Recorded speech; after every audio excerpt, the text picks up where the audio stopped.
Junior അക്കൗണ്ടന്റുമായിട്ട് ബന്ധപ്പെട്ട് വരുന്ന സിലബസിൽ പ്രീവിയസ് ഇയറിൽ ചോദിച്ചിട്ടുള്ള ഓഡിറ്റിംഗിന്റെ കുറച്ച് ക്വസ്റ്റ്യൻസ് ആണ് നമ്മൾ ഡിസ്കസ് ചെയ്യാൻ പോകുന്നത്. അപ്പോൾ ആദ്യത്തെ ക്വസ്റ്റ്യൻ നമുക്ക് നോക്കാം. ഫസ്റ്റ് ക്വസ്റ്റ്യൻ ഇതാണ്: the case law of Soko Sinki versus Bright Graham and company is related to. എന്താണ് നമ്മൾ പഠിച്ചിട്ടുള്ള ഒരു ടേമിനകത്ത് ഉള്ള ഒരു കേസ് ലോ ആയിരുന്നു ഈ ഒരു സോക്കോ സിൻകി വേഴ്സസ് ബ്രൈറ്റ് ഗ്രഹം കമ്പനി എന്ന് പറയുന്നത്. അപ്പോൾ അത് അവരുടെ കേസ് ലോ എന്ന് പറയുന്നത് എന്തുമായിട്ടാണ് റിലേറ്റ് ചെയ്തിരിക്കുന്നത് എന്നാണ് ചോദിച്ചത്. നമ്മുടെ ക്ലാസ്സുകൾ കണ്ടിട്ടുള്ളവർക്കറിയാം ഈ ഒരു എക്സാമ്പിൾ അല്ലെങ്കിൽ ഈ ഒരു കേസ് ലോ നമ്മൾ അവിടെ ഡിസ്കസ് ചെയ്തതാണ്. അപ്പോൾ ഏത് ടോപ്പിക് ആണ് എന്ന് ഓർത്ത് നോക്കിയാൽ മതി. Option A ownership of audit file, option B ownership of audit notebook, option C ownership of audit working papers, last one none of the above. അപ്പൊ ഏതായിരുന്നു എന്തിന്റെയോ ഓണർഷിപ്പിന്റെ കാര്യമാണെന്ന് നമുക്കറിയാം അല്ലേ. നമ്മുടെ ഓഡിറ്റേഴ്സ് തയ്യാറാക്കുന്ന ഓഡിറ്റ് വർക്കിംഗ് പേപ്പേഴ്സിന്റെ ഓണർഷിപ്പ് ഓഡിറ്ററിനാണോ അതോ ആ കമ്പനിക്കാണോ എന്നുള്ള ഒരു കേസിലോ ആയിരുന്നു ഏതെന്ന് പറയുന്നത് സോക്കോ Sinki versus Bright Graham and company limited company എന്ന് പറയുന്നത്. അപ്പൊ അത് ഏതിന്റെ ഓണർഷിപ്പായിട്ടാണ് ബന്ധപ്പെട്ടിരിക്കുന്നത്? ഓഡിറ്റ് വർക്കിംഗ് പേപ്പർ ആണ്. അപ്പൊ അത് മറന്നു പോകരുത്. ഓഡിറ്റ് വർക്കിംഗ് പേപ്പറിന്റെ ഓണർഷിപ്പായിട്ട് ബന്ധപ്പെട്ട് വരുന്ന കേസ് ലോ ആണ് ഇവിടെ പ്രതിപാദിച്ചിരിക്കുന്നത്. അതായിരുന്നു നമ്മുടെ ക്വസ്റ്റ്യൻ എന്ന് പറയുന്നത്. അപ്പൊ നമുക്ക് ആ ഒരു പ്രൈമറി കേസ് ലോ എന്താണെന്ന് നോക്കാം. സോക്കോ സിൻകി വേഴ്സസ് ബ്രൈറ്റ് ഗ്രഹം company in the case the court ruled audit working papers. എന്താണ് ഓഡിറ്റ് വർക്കിംഗ് പേപ്പേഴ്സിന്റെ ഓണർഷിപ്പുമായിട്ട് ബന്ധപ്പെട്ട് വരുന്ന കാര്യങ്ങളാണ് ഈ ഒരു കേസ് ലോയിൽ പറയുന്നത്. നമ്മുടെ ഓഡിറ്ററിന്റെ നോട്ട്സ്, കാൽക്കുലേഷൻസ്, അതുപോലെ തന്നെ ഡോക്യുമെന്റ്, ഇതൊക്കെ എന്താണ് നമ്മുടെ ഓഡിറ്ററിന്റെ പ്രോപ്പർട്ടി ആണ് എന്നാണ് ഈ ഒരു കേസ് ലോ പ്രകാരം വന്നിട്ടുള്ളത്. അപ്പോൾ അവിടെ ഒരു തർക്ക വിഷയം ഉണ്ടായിരുന്നു, അത് ഓഡിറ്ററുടെ ആണോ കമ്പനിക്ക് അവകാശപ്പെട്ടതാണോ എന്നുള്ളത്. കാരണം കമ്പനിയുടെ ഡീറ്റെയിൽസ് ആണ് അതിനകത്ത് വരുന്നത്. അപ്പോൾ അത് കമ്പനിയുടെ അവകാശവാദം പറയുന്നുണ്ട്. ഓഡിറ്റർ ആണ് തയ്യാറാക്കുന്നത്, അതുകൊണ്ട് ഓഡിറ്ററുടെ അവകാശവാദവും പറയുന്നുണ്ടായിരുന്നു. ഈ ഒരു കേസ് ലോ പ്രകാരം അത് ആരുടെയാണ് എന്ന് നിശ്ചയിക്കുകയാണ് ചെയ്തത്. ഓഡിറ്റർക്കാണ് ഇത്തരത്തിലുള്ള വർക്കിംഗ് പേപ്പേഴ്സ്, ഓഡിറ്റ് വർക്കിംഗ് പേപ്പേഴ്സിന്റെ ഓണർഷിപ്പ് വരുന്നത് എന്ന് പ്രതിപാദിക്കുന്ന ആ ഒരു കേസ് ലോ ആണ് Soko Sinki versus Bright Graham and company എന്ന് പറയുന്നത്. നോട്ട് ദ ക്ലൈന്റ്, അതായത് നമ്മുടെ കമ്പനിക്കല്ല അല്ലെങ്കിൽ ക്ലയന്റിനല്ല ഓണർഷിപ്പ് ആർക്കാണ്? ഓഡിറ്റർക്കാണ് എന്നാണ് പറയുന്നത്.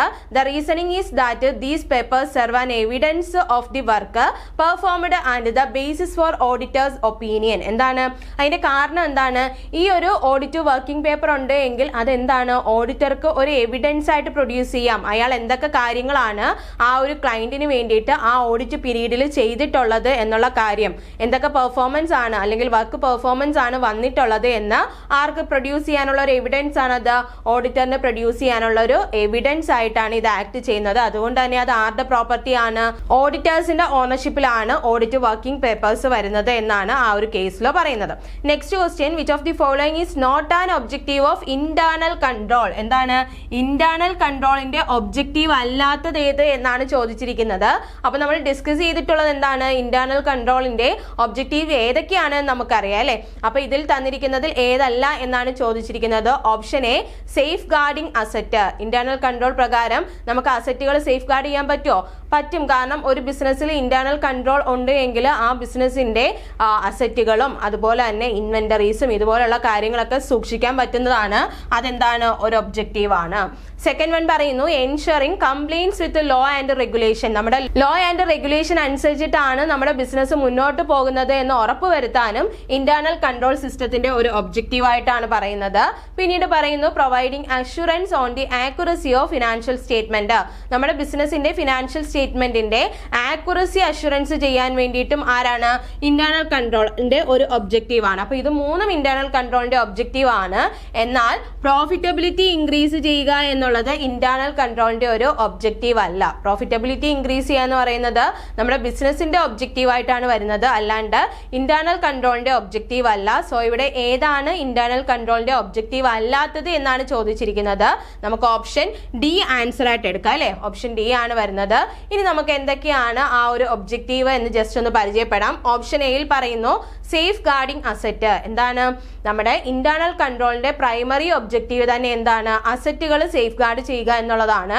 Internal control are specifically designed to prevent theft, damage or misuse of the company's property. എന്താണ് കമ്പനിയുടെ പ്രോപ്പർട്ടികൾ കളവ് പോകുന്നതിൽ നിന്നോ അല്ലെങ്കിൽ ഡാമേജ് ആകുന്നതോ മിസ്യൂസ് ചെയ്യുന്നതോ ഒക്കെ പ്രിവെന്റ് ചെയ്യാൻ വേണ്ടിയിട്ട് തന്നെയാണ് എന്ത് വന്നിട്ടുള്ളത്? ഇന്റേണൽ കൺട്രോൾ സിസ്റ്റം വന്നിട്ടുള്ളത്. അതുകൊണ്ട് തന്നെ എന്താണ്, അസറ്റുകളെ സേഫ് ഗാർഡ് ചെയ്യുക എന്നുള്ളത് ഇന്റേണൽ കൺട്രോൾ സിസ്റ്റത്തിന്റെ ഒരു ഒബ്ജക്റ്റീവ് ആയിട്ടാണ് പ്രവർത്തിക്കുന്നത്. നെക്സ്റ്റ് വൺ പറഞ്ഞു ensuring compliance with the laws and regulation. എന്താണ്, ലോയും റെഗുലേഷനും അനുസരിച്ചിട്ട് തന്നെയാണ് നമ്മുടെ ബിസിനസ് മുന്നോട്ട് പോകുന്നത് എന്നുള്ള ഉറപ്പ് ആര് തരും, ഇന്റേണൽ കൺട്രോൾ സിസ്റ്റം തരുന്നുണ്ട്. Every organisation must follow specific legal framework, tax laws, എൻവയോൺമെന്റൽ കോഡ്സ്, ലേബർ ലോസ്. എന്താണ്, എല്ലാ ബിസിനസ്സിനും പല തരത്തിലുള്ള എന്തുണ്ട്, ലീഗൽ ഫ്രെയിം വർക്കുകൾ ഫോളോ ചെയ്യേണ്ടതായിട്ടുണ്ട്. Internal control ensure the company adhere to these rules to avoid fine, lawsuits and damage to reputation. എന്താണ്, ഇന്റേണൽ കൺട്രോൾ സിസ്റ്റം ഉണ്ട് എങ്കിൽ എന്ത് എൻഷുർ ചെയ്യുന്നു, കമ്പനികൾ ഇത്തരത്തിലുള്ള ലോയും റൂളും ഒക്കെ ഫോളോ ചെയ്യുന്നുണ്ട് എന്ന് എൻഷുർ ചെയ്യുകയാണ് ചെയ്യുന്നത്. അതുവഴി അവർക്ക് ഫൈനുകളും അതുപോലെ തന്നെ ലോ സ്യൂട്ടുകളും ഡാമേജ് ടു റെപ്യൂട്ടേഷനും ഒക്കെ ഒഴിവാക്കാൻ വേണ്ടിയിട്ട് പറ്റുന്നതാണ്. അപ്പൊ അതും എന്ത് തന്നെയാണ്, നമ്മുടെ ഇന്റേണൽ കൺട്രോൾ സിസ്റ്റത്തിന്റെ ഒരു ഒബ്ജക്റ്റീവ് തന്നെയാണ്. പിന്നീട് പറഞ്ഞ എന്താണ്, providing assurance on the accuracy of financial statement. നമ്മുടെ ഫിനാൻഷ്യൽ സ്റ്റേറ്റ്മെന്റിന്റെ ആക്യുറസി കൃത്യമാണോ എന്നുള്ള കാര്യം അഷുറൻസ് നൽകുക എന്നുള്ളതും ഇന്റേണൽ കൺട്രോളിന്റെ ഒരു ഒബ്ജക്റ്റീവ് ആണ്. It is the primary objective. Internal control over financial reporting ensure that transactions are recorded correctly. നമ്മൾ എഴുതിയിരിക്കുന്ന ട്രാൻസാക്ഷൻസ് എല്ലാം കറക്റ്റ് ആയിട്ടാണ് റെക്കോർഡ് ചെയ്തത് എന്നുള്ള ഇൻഷുറൻസ് ആര് തരുന്നുണ്ട്, ഇന്റേണൽ കൺട്രോൾ സിസ്റ്റം തരുന്നുണ്ട്. In the right period and at the right amount. കൃത്യമായിട്ടുള്ള പീരീഡിൽ കൃത്യമായിട്ടുള്ള എമൗണ്ട് ആണ് നമ്മൾ റെക്കോർഡ് ചെയ്തത് എന്നുള്ള അഷുറൻസ് നമുക്ക് എൻഷുർ ചെയ്യാണ് ചെയ്യുന്നത്. This give stakeholders reasonable assurance that the financial data is reliable. എന്താണ്, നമ്മൾ പബ്ലിഷ് ചെയ്തിട്ടുള്ള ഫിനാൻഷ്യൽ ഡേറ്റ റിലയബിൾ ആണ് എന്നുള്ള കാര്യം സ്റ്റേക്ക് ഹോൾഡേഴ്സിന് ഒരു റീസണബിൾ അഷുറൻസ് ആര് നൽകുന്നു, ഇന്റേണൽ കൺട്രോൾ നൽകുന്നു. അപ്പൊ ഇത് മൂന്നും എന്ത് തന്നെയാണ്, ഇന്റേണൽ കൺട്രോളിന്റെ ഒബ്ജക്റ്റീവ് തന്നെയാണ്. Next question, why it is important to maintain an audit notebook.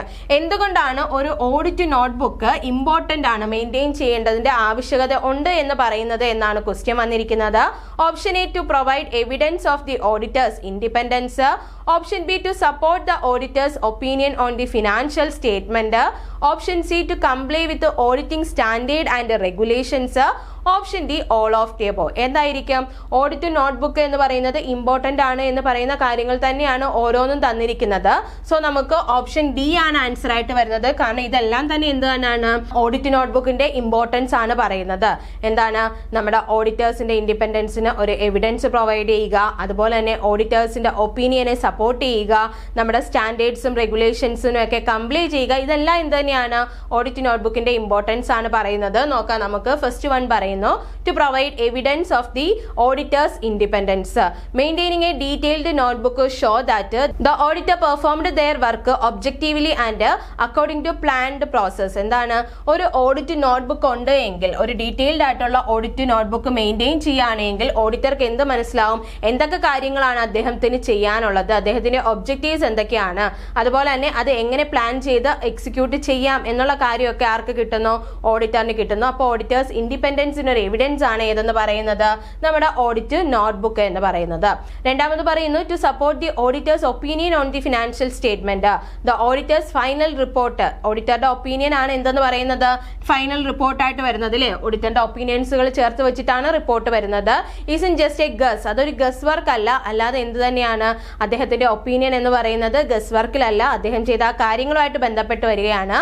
It must be backed by the facts. എന്താണ്, നമ്മുടെ ബിസിനസ്സിൽ നിന്ന് കിട്ടിയ ഫാക്ട്സുകൾ വെച്ചിട്ടാണ് എന്ത് നടത്തുന്നത്, റിപ്പോർട്ട് തയ്യാറാക്കുന്നത്. The notebook contain records of errors found, explanation received from the client and queries raised during the audit. എന്താണ്, ഒരു ഓഡിറ്റ് നോട്ട്ബുക്കിൽ അദ്ദേഹം എന്തൊക്കെയാണ് റെക്കോർഡ് ചെയ്യുന്നത്, അദ്ദേഹം കണ്ടുപിടിച്ച എറേഴ്സ്, അതുപോലെ തന്നെ എന്തെങ്കിലുമൊക്കെ എക്സ്പ്ലനേഷൻ ക്ലയന്റിന്റെ കയ്യിൽ നിന്ന് വേണം എന്നുണ്ടെങ്കിൽ അതുമായിട്ട് ബന്ധപ്പെട്ട ഡീറ്റെയിൽസ്, അതുപോലെ എന്തൊക്കെ ക്വറീസ് ആണ് അദ്ദേഹം റേസ് ചെയ്തത് അല്ലെങ്കിൽ അദ്ദേഹം മുന്നോട്ട് വെച്ചത്, ഇത്തരത്തിലുള്ള ഡീറ്റെയിൽസ് ഒക്കെ എവിടെ ഉണ്ടാകും, ഒരു ഓഡിറ്റ് നോട്ട്ബുക്കിനകത്ത് ഉണ്ടാകും. If the auditor's opinion is ever challenged in court. എന്താണ്, ഓഡിറ്ററുടെ ഒപ്പീനിയൻ നമ്മുടെ കോർട്ടിൽ ചലഞ്ചബിൾ ആണ് എങ്കിൽ the notebook serves the primary evidence that the work was performed with due care. എന്താണ്, ഇത്തരത്തിലുള്ള ഓഡിറ്റ് നോട്ട്ബുക്ക് ഉണ്ട് എങ്കിൽ അദ്ദേഹത്തിന് അത് കാണിക്കാൻ പറ്റും, അദ്ദേഹം എന്തൊക്കെ കാര്യങ്ങൾ എത്രത്തോളം കെയറിലാണ് ചെയ്തിട്ടുള്ളത് എന്നൊരു എവിഡൻസ്, ഒരു പ്രൈമറി എവിഡൻസ് ആയിട്ട് ഏത് ആക്ട് ചെയ്യും, നമ്മുടെ ഓഡിറ്റ് നോട്ട്ബുക്ക് ആക്ട് ചെയ്യുന്നതാണ്. പിന്നീട് പറഞ്ഞത് order to comply with the auditing standards and regulations. എന്താണ് professional standards such as international standard on auditing require auditors to document their work. എന്താണ് അദ്ദേഹത്തിന്റെ വർക്ക്, ഒരു ഓഡിറ്ററുടെ വർക്ക് ഡോക്യുമെന്റ് ചെയ്യുമ്പോൾ അദ്ദേഹം എന്തെല്ലാം കാര്യങ്ങൾ ഫോളോ ചെയ്യുന്നുണ്ടായിരിക്കും? പ്രൊഫഷണൽ സ്റ്റാൻഡേർഡുകളായിട്ടുള്ള ഇന്റർനാഷണൽ സ്റ്റാൻഡേർഡ് ഓൺ ഓഡിറ്റിംഗ് ഒക്കെ ഫോളോ ചെയ്യുന്നുണ്ട്. അതുകൊണ്ട് തന്നെ എന്താണ് a failure to maintain proper records like an audit notebook would be considered a violation of professional ethics and standard operating procedure. എന്താണ് ഇത്തരത്തിൽ നമ്മുടെ ഓഡിറ്റർ ഇതുപോലെയുള്ള ഓഡിറ്റ് നോട്ട്ബുക്ക് മെയിൻറ്റെയിൻ ചെയ്തില്ല എങ്കിൽ അത് എന്തിന്റെ വയലേഷൻ ആവും? നമ്മുടെ പ്രൊഫഷണൽ എത്തിക്സും അതുപോലെ തന്നെ സ്റ്റാൻഡേർഡ് ഓപ്പറേറ്റിംഗ് പ്രൊസീജിയറിന്റെയും വയലേഷൻ ആയിട്ടാണ് കൂട്ടുന്നത്. കാരണം എന്താണ് അദ്ദേഹം ചെയ്യുന്ന കാര്യങ്ങളുമായിട്ട് ബന്ധപ്പെട്ട് വരുന്ന ഒരു റെക്കോർഡ് അദ്ദേഹത്തിന്റെ കയ്യിൽ ഉണ്ടായിരിക്കണം. അത് എന്ന് പറയുന്നത് നമ്മുടെ സ്റ്റാൻഡേർഡ് ആൻഡ് റെഗുലേഷനെ കംപ്ലൈ ചെയ്യാൻ വേണ്ടിയിട്ടും കൂടിയാണ്. അപ്പൊ ഇത് മൂന്നും എന്ത് തന്നെയാണ്? ഓഡിറ്റ് നോട്ട്ബുക്ക് മെയിൻറ്റെയിൻ ചെയ്യുന്നതിന്റെ പർപ്പസ് തന്നെയാണ്. Next question, what are audit file? എന്താണ് അല്ലെങ്കിൽ എന്തൊക്കെയാണ് ഓഡിറ്റ് ഫയൽ എന്നറിയപ്പെടുന്നത് എന്നാണ് ചോദിച്ചത്. Option A, document that summarise the audit findings. Option B, document that include financial statement of the auditor. Option C, document that provide evidence of the audit work performed by an auditor. Option D, none of the above. എന്താണ് ഈ താഴെ തന്നിരിക്കുന്നവയിൽ ഏതാണ് audit ഫയലിന്റെ ഒരു meaning എന്നാണ് നമ്മൾ അറിഞ്ഞിരിക്കേണ്ടത്. ഫസ്റ്റ് ഓപ്ഷൻ പറയുന്നു ഓഡിറ്ററുടെ ഫൈൻഡിങ്സിന്റെ സമ്മറി അടങ്ങുന്ന ആ ഡോക്യുമെന്റ് ആണ് ഓഡിറ്റ് ഫയൽ എന്ന് പറയുന്നു. സെക്കൻഡ് വണ്ണിൽ എന്താ പറഞ്ഞത്? Financial statement of the auditor, അതായത് ഓഡിറ്ററുടെ ഫിനാൻഷ്യൽ സ്റ്റേറ്റ്മെന്റ്. അങ്ങനെ പറയാൻ പറ്റുമോ? ഫിനാൻഷ്യൽ സ്റ്റേറ്റ്മെന്റ് ഓഡിറ്ററുടെ ആണോ? അല്ല, ക്ലയന്റിന്റെ ആണ് അല്ലേ. അതുകൊണ്ട് തന്നെ ഓപ്ഷൻ ബി നമുക്ക് ഒഴിവാക്കാം. പിന്നീട് നമുക്ക് ഡൗട്ട് വരുന്നത് എയിലും സിയിലും ആണ്. അപ്പോൾ ഏറ്റവും PSC ഒക്കെ നമ്മൾ ആൻസർ ചെയ്യുമ്പോൾ അപ്രോപ്രിയേറ്റ് ആയിട്ടുള്ള ആൻസർ ആണ് കൊടുക്കേണ്ടത്. മോസ്റ്റ് സ്യൂട്ടബിൾ ആയിട്ടുള്ള ആൻസർ നിങ്ങൾ സെലക്ട് ചെയ്യുക. ഓഡിറ്റ് ഫൈൻഡിങ്സ് വരുന്നതിന്റെ എവിടെയാണ്? ഓഡിറ്റ് റിപ്പോർട്ടിലാണ് അല്ലെ. അപ്പോൾ ഓഡിറ്റ് ഫയൽ എന്ന് പറയുന്നത് എന്തായിരിക്കും? നമുക്ക് ആൻസർ ആയിട്ട് ഇവിടെ വരുന്നത് ഓപ്ഷൻ സി ആണ്. Document that provide evidence of the audit work performed by the auditor. ഓഡിറ്ററുടെ പെർഫോമൻസിന്റെ എവിഡൻസ് ആയിട്ട് കൊടുക്കുന്ന അല്ലെങ്കിൽ എവിഡൻസ് ആയിട്ട് എടുക്കുന്ന ഡോക്യുമെന്റ് ആണ് ഏത്? ഓഡിറ്റ് ഫയൽ എന്നറിയപ്പെടുന്നത്. അപ്പോൾ എയും സിയും നിങ്ങൾക്ക് ഡൗട്ട് ഉണ്ടാകും. അപ്രോപ്രിയേറ്റ് ആയിട്ടുള്ള ആൻസർ ആണ് നമ്മുടെ PSCക്ക് ആവശ്യമായിട്ട് വരുന്നത്. നമുക്ക് നോക്കാം എങ്ങനെയാണ് വരുന്നതെന്ന്. ഓപ്ഷൻ എയിൽ പറഞ്ഞത് document that summarise the audit findings എന്നാണ്. While a summary of finding is a part of an audit file. എന്താണ് സമ്മറി എന്ന് പറയുന്നത്? ഓഡിറ്റ് ഫയലിന്റെ ഒരു പാർട്ടാണ്, അല്ലാണ്ട് അതിനെയാണ് ഓഡിറ്റ് ഫയൽ എന്ന് പറയുന്നതെന്ന് പറയാൻ പറ്റില്ല. This definition is too narrow. Audit file contain much more than just the summary. They include planning document, risk assessment and raw evidence collected throughout the process. എന്താണ് ഓഡിറ്റ് ഫൈൻഡിങ്സ് എന്ന് പറയുന്നത്? നമ്മുടെ audit ഫയലിന്റെ ഒരു part മാത്രമാണ്. അതൊരു narrow ആയിട്ടാണ് നമ്മൾ പറയുന്നത് അല്ലേ. കാരണം അതിനെയാണ് ഓഡിറ്റ് ഫയൽ എന്ന് പറയാൻ പറ്റില്ല, അതിന്റെ ഒരു പാർട്ടാണ്. ഓഡിറ്റ് ഫയലിനകത്ത് വേറെയും കാര്യങ്ങൾ വരുന്നുണ്ട്. എന്തൊക്കെയാണ്? Planning document, risk assessment, raw evidence collected through the process. ഇതെല്ലാം ഇവിടെ വരുന്നുണ്ട്, ഓഡിറ്റ് ഫയലിൽ വരുന്നുണ്ട്. അതുകൊണ്ട് ജസ്റ്റ് ഫൈൻഡിങ്സിന്റെ സമ്മറി എന്ന് മാത്രം നമുക്ക് പറയാൻ പറ്റില്ല. ദെൻ ബിയിൽ പറയുന്നു document that include the financial statement of the auditor. അവിടെ നമ്മൾ പറഞ്ഞു financial statement of the auditor എന്നല്ല പറയേണ്ടത്, financial statement of the client ആണ്. അപ്പൊ തന്നെ എന്താണ് ആ ഒരു സ്റ്റേറ്റ്മെന്റ് തെറ്റാണെന്ന് നമുക്ക് മനസ്സിലാവും. പിന്നീട് പറയുന്നു document that provide evidence of the audit work performed. This is the standard professional definition. Audit file serves the trail of everything the auditor did. എന്താണ് ഒരു ഓഡിറ്റർ പ്രവർത്തിക്കുന്ന എല്ലാ കാര്യങ്ങളും എഴുതി വെക്കുന്ന ഒരു ഡോക്യുമെന്റ് ആണ് ഏതെന്ന് പറയുന്നത്? ഓഡിറ്റ് ഫയൽ എന്ന് പറയുന്നത്. According to international standard these file should be detailed enough that an experienced auditor with no previous connection to the audit could understand the work performed, the conclusion reached. എന്താണ് international സ്റ്റാൻഡേർഡുകൾ അനുസരിച്ചിട്ട് ഇത്തരത്തിലുള്ള file എന്ന് പറയുന്നത് എന്തായിരിക്കണം? Detailed ആയിരിക്കണം. കാരണം ഒരു experience ഇല്ലാത്തതെന്ന് പറഞ്ഞാൽ പ്രീവിയസ് കണക്ഷൻ ഇല്ലാത്ത ഒരു കമ്പനിയായിട്ട് പ്രീവിയസ് കണക്ഷൻ ഇല്ലാത്ത ഒരു ഓഡിറ്റർക്ക് പോലും ഇത് നോക്കുകയാണെങ്കിൽ എന്താണ് ആ ഒരു ഓഡിറ്റർ അവിടെ പെർഫോം ചെയ്തത്, എന്ത് കൺക്ലൂഷനിലാണ് എത്തിച്ചേർന്നത് എന്നുള്ള കാര്യം മനസ്സിലാകുന്ന തരത്തിൽ അത്രയും ഡീറ്റെയിൽഡ് ആയിട്ടുള്ള കാര്യമാണ് ഏതെന്ന് പറയുന്നത്? ഓഡിറ്റ് ഫയൽ എന്ന് പറയുന്നത്. സോ നമുക്ക് ഓപ്ഷൻ സി ആണ് ആൻസർ ആയിട്ട് വരുന്നത്. Next question, which of the following audit procedure is used to confirm the existence of asset? എന്താണ് നമ്മൾ പറഞ്ഞിരുന്നു, നമ്മൾ അസറ്റുകളെയും ലയബിലിറ്റീസിനെയൊക്കെ വാല്യുവേഷൻ നടത്തുമെന്ന് പറഞ്ഞു അല്ലേ. അപ്പോൾ ഒരു അസറ്റ് നമ്മുടെ ബിസിനസ്സിൽ ഉണ്ട് എന്ന് അറിയാൻ വേണ്ടിയിട്ട് എന്ത് ഓഡിറ്റ് പ്രൊസീജിയർ ആണ് എടുക്കേണ്ടത്? ഒരു ബിസിനസ്സിൽ അസറ്റ് ഉണ്ടോ എന്ന് അറിയാൻ വേണ്ടിയിട്ട് എടുക്കേണ്ട പ്രൊസീജിയർ എന്ന് പറയുന്നത് option A observation, option B analytical procedure, option C physical examination, option D vouching. എന്താണ് അസറ്റുകളുടെ കാര്യത്തിൽ എന്താണ് ചെയ്യേണ്ടത് എന്ന് നമ്മൾ പറഞ്ഞതാണ് അല്ലേ. ഫിസിക്കൽ എക്സാമിനേഷൻ ആണ് ചെയ്യേണ്ടത്. അതായത് അത്തരത്തിലുള്ള ഒരു അസറ്റ് നമ്മുടെ ബിസിനസ്സിൽ ഉണ്ടോ എന്ന് നേരിട്ട് ചെന്ന് നോക്കുക. അതായത് മെഷീനറിയോ ഇൻവെന്ററിയോ ഇങ്ങനെയുള്ള അസറ്റുകളൊക്കെ നമുക്ക് കാണാൻ പറ്റുന്നതല്ലേ. അത് നമ്മുടെ ബിസിനസ്സിൽ ഉണ്ടോ എന്ന് ഓഡിറ്റർ എന്ത് ചെയ്യുക, ഫിസിക്കൽ എക്സാമിനേഷൻ ആണ് നടത്തേണ്ടത്. അങ്ങനെയാണെങ്കിൽ ഈ ഒബ്സർവേഷനും അനലിറ്റിക്കൽ പ്രൊസീജിയറും വൗച്ചിങ്ങും ഒക്കെ എന്താണെന്ന് നമുക്കൊന്ന് നോക്കാം. ഒബ്സർവേഷൻ എന്ന് പറയുന്നത് it involves looking at a process or procedure being performed by others. എന്താണ് മറ്റുള്ളവർ ചെയ്യുന്ന കാര്യത്തെ അല്ലെങ്കിൽ ചെയ്യുന്ന ഒരു പ്രോസസ്സിനെ ഓഡിറ്റർ നോക്കുന്നതിനെയാണ് ഒബ്സർവേഷൻ എന്ന് പറയുന്നത്. അല്ലാതെ ഓഡിറ്റർ അല്ല അത് ചെയ്യുന്നത്, വേറെ ആരോ ഒരാൾ ചെയ്യുന്നു, അതെന്ത് ചെയ്യാണ് ഓഡിറ്റർ ലുക്ക് ചെയ്യാണ് അല്ലെങ്കിൽ ഒബ്സർവ് ചെയ്യുകയാണ് ചെയ്യുന്നത്. Observing the client staff count inventory. എന്താണ് നമ്മുടെ ക്ലയന്റിന്റെ സ്റ്റാഫ് ഇൻവെന്ററി കൗണ്ട് ചെയ്യുന്നത് ഒരു ഓഡിറ്റർ നോക്കുകയാണ് എങ്കിൽ അതിനെ എന്തെന്ന് പറയാം, ഒബ്സർവേഷൻ എന്ന് പറയാം. While it provide some evidence of existence it is considered less reliable than physical examination because it only prove the process was happening at that specific moment, not necessary the condition or quantity of the asset themselves. എന്താണ് നമുക്ക് physical അല്ലെങ്കിൽ evidence of എക്സിസ്റ്റൻസിന്റെ സമയത്ത് നമുക്ക് ഉപയോഗിക്കാൻ പറ്റുന്ന ഒന്നല്ല observation എന്ന് പറയുന്നത്. കാരണം നമ്മൾ കാണുന്നുണ്ട് ഒരാൾ ചെയ്യുന്നത് അല്ലെങ്കിൽ ഒരാൾ കൗണ്ട് ചെയ്യുന്നത് കാണുന്നുണ്ട്, പക്ഷെ അതിന്റെ കണ്ടീഷൻ എന്താണെന്നോ ക്വാളിറ്റി ഓഫ് അസറ്റ് എന്താണെന്നോ ഒന്നും ഇയാൾക്ക് പുറമേ നിന്ന് നോക്കുകയാണെങ്കിൽ മനസ്സിലാവോ? ഇല്ല. അതുകൊണ്ട് തന്നെ അസറ്റിന്റെ കേസിന്റെ ഫിസിക്കൽ എക്സിസ്റ്റൻസ് അല്ലെങ്കിൽ എവിഡൻസ് ഓഫ് എക്സിസ്റ്റൻസിന് വേണ്ടിയിട്ട് എന്ത് നമുക്ക് പറ്റില്ല, ഒബ്സർവേഷൻ നമുക്ക് പറ്റില്ല. ഇനി ഓപ്ഷൻ ബിയിൽ പറഞ്ഞത് അനലിറ്റിക്കൽ പ്രൊസീജിയർ ആണ്. This involves evaluation of financial information through analysis of relationship between both financial and non financial data. എന്താണ് നമ്മുടെ financial and non financial data analyse ചെയ്തുകൊണ്ട് എന്ത് നമ്മൾ മനസ്സിലാക്കാണ്, ഫിനാൻഷ്യൽ ഇൻഫർമേഷൻസ് ഇവാലുവേറ്റ് ചെയ്യുന്നതിനെയാണ് അനലിറ്റിക്കൽ പ്രൊസീജിയർ എന്ന് പറയുന്നത്. Example comparing this year's inventory level to last year. അതായത് ബുക്സ് ഓഫ് അക്കൗണ്ട് നോക്കിയിട്ട് ഇത്തവണത്തെ ഇൻവെന്ററിയും കഴിഞ്ഞ വർഷത്തെ ഇൻവെന്ററിയും ലെവലും തമ്മിൽ കമ്പയർ ചെയ്യാണ്. അവിടെ നമുക്ക് ഇത്രയും തന്നെയാണോ ഉള്ളത് എന്ന് പോയി നോക്കുന്നതോ മറ്റൊരാൾ ചെയ്യുന്നതോ ഒന്നും നോക്കുന്നില്ല. എന്ത് മാത്രമാണ് ഫിനാൻഷ്യൽ ഡേറ്റ വെച്ചിട്ടാണ്, financial and non financial data വെച്ചിട്ടാണ് ആ ഒരു കമ്പാരിസൺ അല്ലെങ്കിൽ അനാലിസിസ് അവിടെ നടക്കുന്നത്. This help in identifying trend or anomalies. എന്താണ് ഇത് എന്തിനു സഹായിക്കുന്നുണ്ട്, നമുക്ക് ട്രെൻഡ് എന്താണ് ഇത്തരത്തിലുള്ള കാര്യങ്ങൾ അനലൈസ് ചെയ്യാൻ പറ്റും. അല്ലാതെ എവിഡൻസ് ഓഫ് എക്സിസ്റ്റൻസിന് വേണ്ടിയിട്ട് എന്ത് പറ്റില്ല, അനലിറ്റിക്കൽ പ്രൊസീജിയർ പറ്റില്ല. But they cannot confirm existence because they are based on the number on a page not the actual physical item. എന്താണ് ഇത് നമുക്ക് കൺഫേം എക്സിസ്റ്റൻസ് കൺഫേം ചെയ്യാൻ വേണ്ടിയിട്ട് പറ്റത്തില്ല. കാരണം അവിടെ ഒരു ആക്ച്വൽ ഫിസിക്കൽ ഐറ്റം അല്ല നമ്മൾ എന്ത് ചെയ്യുന്നത്, ഇവാലുവേറ്റ് ചെയ്യുന്നത്. പിന്നീട് ഓപ്ഷൻ സിയിൽ പറഞ്ഞു, അതായിരുന്നു നമ്മുടെ answer, physical examination. This is the inspection of tangible asset. കണ്ടോ, അസറ്റുകൾ ടാഞ്ചിബിൾ അസറ്റുകളുടെ ഇൻസ്പെക്ഷനെയാണ് നമ്മൾ എന്തെന്ന് പറഞ്ഞത്, ഫിസിക്കൽ എക്സാമിനേഷൻ എന്ന് പറഞ്ഞത്. എക്സാമ്പിൾ പറയുകയാണെങ്കിൽ counting cash, inspecting machinery, verifying inventory, ഇതൊക്കെ എന്താണ്, ഫിസിക്കൽ എക്സാമിനേഷൻ ആണ്.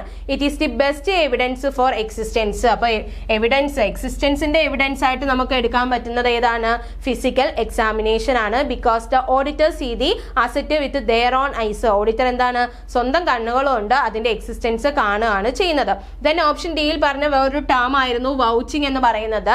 എന്താണ് vouching? Vouching is the process of selecting an item from the accounting record and going backward to supporting source document. എന്താണ് നമ്മുടെ books of അക്കൗണ്ടിൽ രേഖപ്പെടുത്തിയിരിക്കുന്ന ഓരോ ട്രാൻസാക്ഷനെയും source document ഉപയോഗിച്ച് പരിശോധിക്കുന്ന പ്രോസസ്സിനെയാണ് നമ്മൾ എന്തെന്ന് പറഞ്ഞത്, വൗച്ചിങ് എന്ന് പറഞ്ഞത്. അപ്പോൾ സോഴ്സ് ഡോക്യുമെന്റ് എന്ന് പറയുന്നത് ഇൻവോയ്സോ ബില്ലോ അല്ലെങ്കിൽ റെസിപ്റ്റ്, പേയ്മെന്റ്, കൗണ്ടർ ഫോയിൽസോ ഒക്കെ ആകാം. Vouching is primarily used to check the occurrence. എന്താണ് വൗച്ചിങ് നമ്മൾ ഉപയോഗിക്കുന്നത്, ഒക്കറൻസ് ചെക്ക് ചെയ്യാൻ വേണ്ടിയിട്ടാണ്. Did the transaction actually happen, അതായത് നമ്മൾ എഴുതി വെച്ചിരിക്കുന്ന റെക്കോർഡ് ചെയ്തിരിക്കുന്ന ട്രാൻസാക്ഷൻ ആക്ച്വലി നടന്നിട്ടുണ്ടോ, അതിന് സപ്പോർട്ട് ചെയ്യുന്ന എവിഡൻസ് നമ്മുടെ ബിസിനസ്സിൽ ഉണ്ടോ എന്നുള്ള കാര്യമാണ് ചെക്ക് ചെയ്യുന്നത്. അല്ലാതെ physical existence of fixed asset അല്ല വരുന്നത്. അപ്പൊ നമ്മളോട് ചോദിച്ചത് ഫിക്സഡ് അസറ്റിന്റെ ഫിസിക്കൽ എക്സിസ്റ്റൻസ് എന്ത് വെച്ച് നമുക്ക് കണ്ടുപിടിക്കാം, ഫിസിക്കൽ എക്സാമിനേഷൻ വഴിയാണ് കണ്ടുപിടിക്കുന്നത്. നെക്സ്റ്റ് പറയുന്ന question, dash is a method of organizing accounting system of a business concern by which the duties of various clerk are arranged in such a way that the duty of one person is checked by another. ഏതോ ഒരു പ്രോസസ്സിന്റെ കാര്യമാണ് പറയുന്നത്. ഇവിടുത്തെ ഇവിടുത്തെ പ്രത്യേകത എന്താണ്? ഒരു വ്യക്തി ചെയ്ത പ്രവൃത്തി ഓട്ടോമാറ്റിക്കലി അല്ലെങ്കിൽ എന്താണ് അറേഞ്ച് ചെയ്തിരിക്കുന്നത് മറ്റൊരു വ്യക്തി ആ ഒരു പ്രവൃത്തിയെ ചെക്ക് ചെയ്തതിന് ശേഷം ബാലൻസ് അയാൾ ചെയ്യുന്ന രീതിയിലാണ്. അതായത് എല്ലാ പരിപാടികളും അല്ലെങ്കിൽ എല്ലാ പ്രവർത്തനങ്ങളും ഒരാളിൽ മാത്രമല്ല ഡിവൈഡ് ചെയ്ത് പല വ്യക്തികൾക്കായിട്ട് കൊടുക്കുന്നു. അപ്പം ഒരു ഫംഗ്ഷനെ തന്നെ 4 പ്രോസസ്സായിട്ട് ഡിവൈഡ് ചെയ്യുന്നു. Process A, process B, process C, process D. Then ഓരോന്നും ഓരോ ആൾക്കാർക്ക് കൊടുക്കുന്നു. ദെൻ ആദ്യത്തെ ആള് വർക്ക് ചെയ്ത് കംപ്ലീറ്റ് ചെയ്യുമ്പോൾ രണ്ടാമത്തെ പ്രോസസ് ബിയുടെ ആള് ഈ വർക്കുകൾ എന്ത് ചെയ്യും? വെരിഫൈ ചെയ്യുകയും ബാക്കി വർക്കുകൾ ചെയ്യുകയും ചെയ്യുന്നു. ദെൻ അടുത്ത ആള് ഈ 2 വർക്കുകൾ എന്ത് ചെയ്യുന്നു? നോക്കുന്നു. അതിനുശേഷം അയാളുടെ വർക്ക് ചെയ്യുന്നു. അപ്പൊ എന്താണ് അവിടെ ഒരു ഓട്ടോമാറ്റിക്കലി ഒരു ചെക്കാണ് വരുന്നത് അല്ലേ? ചെയ്തിരിക്കുന്ന കാര്യങ്ങൾ ചെക്ക് ചെയ്യാണ് ചെയ്യുന്നത്. ഈ പ്രോസസ്സിനെ നമ്മൾ വിളിച്ച പേരെന്താണ്? Internal audit, internal check, internal control, all of the above. എന്തായിരിക്കും? Internal check. ഓപ്ഷൻ ബി ആണ് ആൻസർ ആയിട്ട് വരുന്നത്. ഇന്റേണൽ ചെക്കിന്റെ ഒരു സിമ്പിൾ ഡെഫിനിഷൻ ആണ് തന്നിരിക്കുന്നത്. Internal check is a method of organising the accounting system of a business concern by which the duties of various clerk are. എന്താണ് ഇവിടെ? നമ്മുടെ ബിസിനസ്സിനകത്തുള്ള വ്യക്തികൾ തന്നെയാണ്, അല്ലാതെ പുറത്തുനിന്ന് ഒരാളെ അല്ല കൊണ്ടുവരുന്നത്. നമ്മുടെ ബിസിനസ്സിനകത്തുള്ള ക്ലർക്ക് തന്നെ അവരുടെ ഡ്യൂട്ടീസ് അറേഞ്ച് ചെയ്തിരിക്കുന്നത് എങ്ങനെയാണ്? ഒരു പേഴ്സന്റെ ഡ്യൂട്ടി മറ്റൊരു പേഴ്സൺ ചെക്ക് ചെയ്യുന്ന രീതിയിൽ, അതുപോലെ അടുത്തടുത്ത ആളിലേക്ക് പോകുമ്പോൾ അത് ചെക്ക് ചെയ്യുന്ന രീതിയിലാണ് കൊടുത്തിരിക്കുന്നത്. അതിനെ നമ്മൾ വിളിച്ച പേരെന്താണ്? ഇന്റേണൽ ചെക്ക് എന്നാണ്. അപ്പൊ എന്താണ് ഇന്റേണൽ ഓഡിറ്റ് എന്നും ഇന്റേണൽ ചെക്ക് എന്നും ഇന്റേണൽ കൺട്രോൾ എന്നും നമുക്ക് ഈ ഒരു ക്വസ്റ്റ്യനിലൂടെ അറിയാം. ഇന്റേണൽ ഓഡിറ്റ് എന്താണ്? Internal audit is an independent appraisal activity within an organisation. ഒരു ഓർഗനൈസേഷൻ അകത്ത് തന്നെ നടക്കുന്ന ഒരു ഇൻഡിപെൻഡന്റ് അപ്രൈസൽ ആക്ടിവിറ്റി ആണ് നമ്മൾ എന്തെന്ന് പറഞ്ഞത്? ഇന്റേണൽ ഓഡിറ്റ് എന്ന് പറഞ്ഞത്. അപ്പൊ ഇവിടെ വിത്തിൻ ഓർഗനൈസേഷൻ ആണ്, ബിസിനസ്സിനകത്ത് തന്നെയാണ് ഇത് നടക്കുന്നത്. It involves A specific person or department. എന്താണ് ഇതിനകത്ത്? ഒരു സ്പെസിഫിക് പേഴ്സൺ അല്ലെങ്കിൽ ഡിപ്പാർട്ട്മെന്റ്, അയാളെ നമുക്ക് ഇന്റേണൽ ഓഡിറ്റർ എന്ന് വിളിക്കാവുന്നതാണ്. അദ്ദേഹം എന്താ ചെയ്യുന്നത്?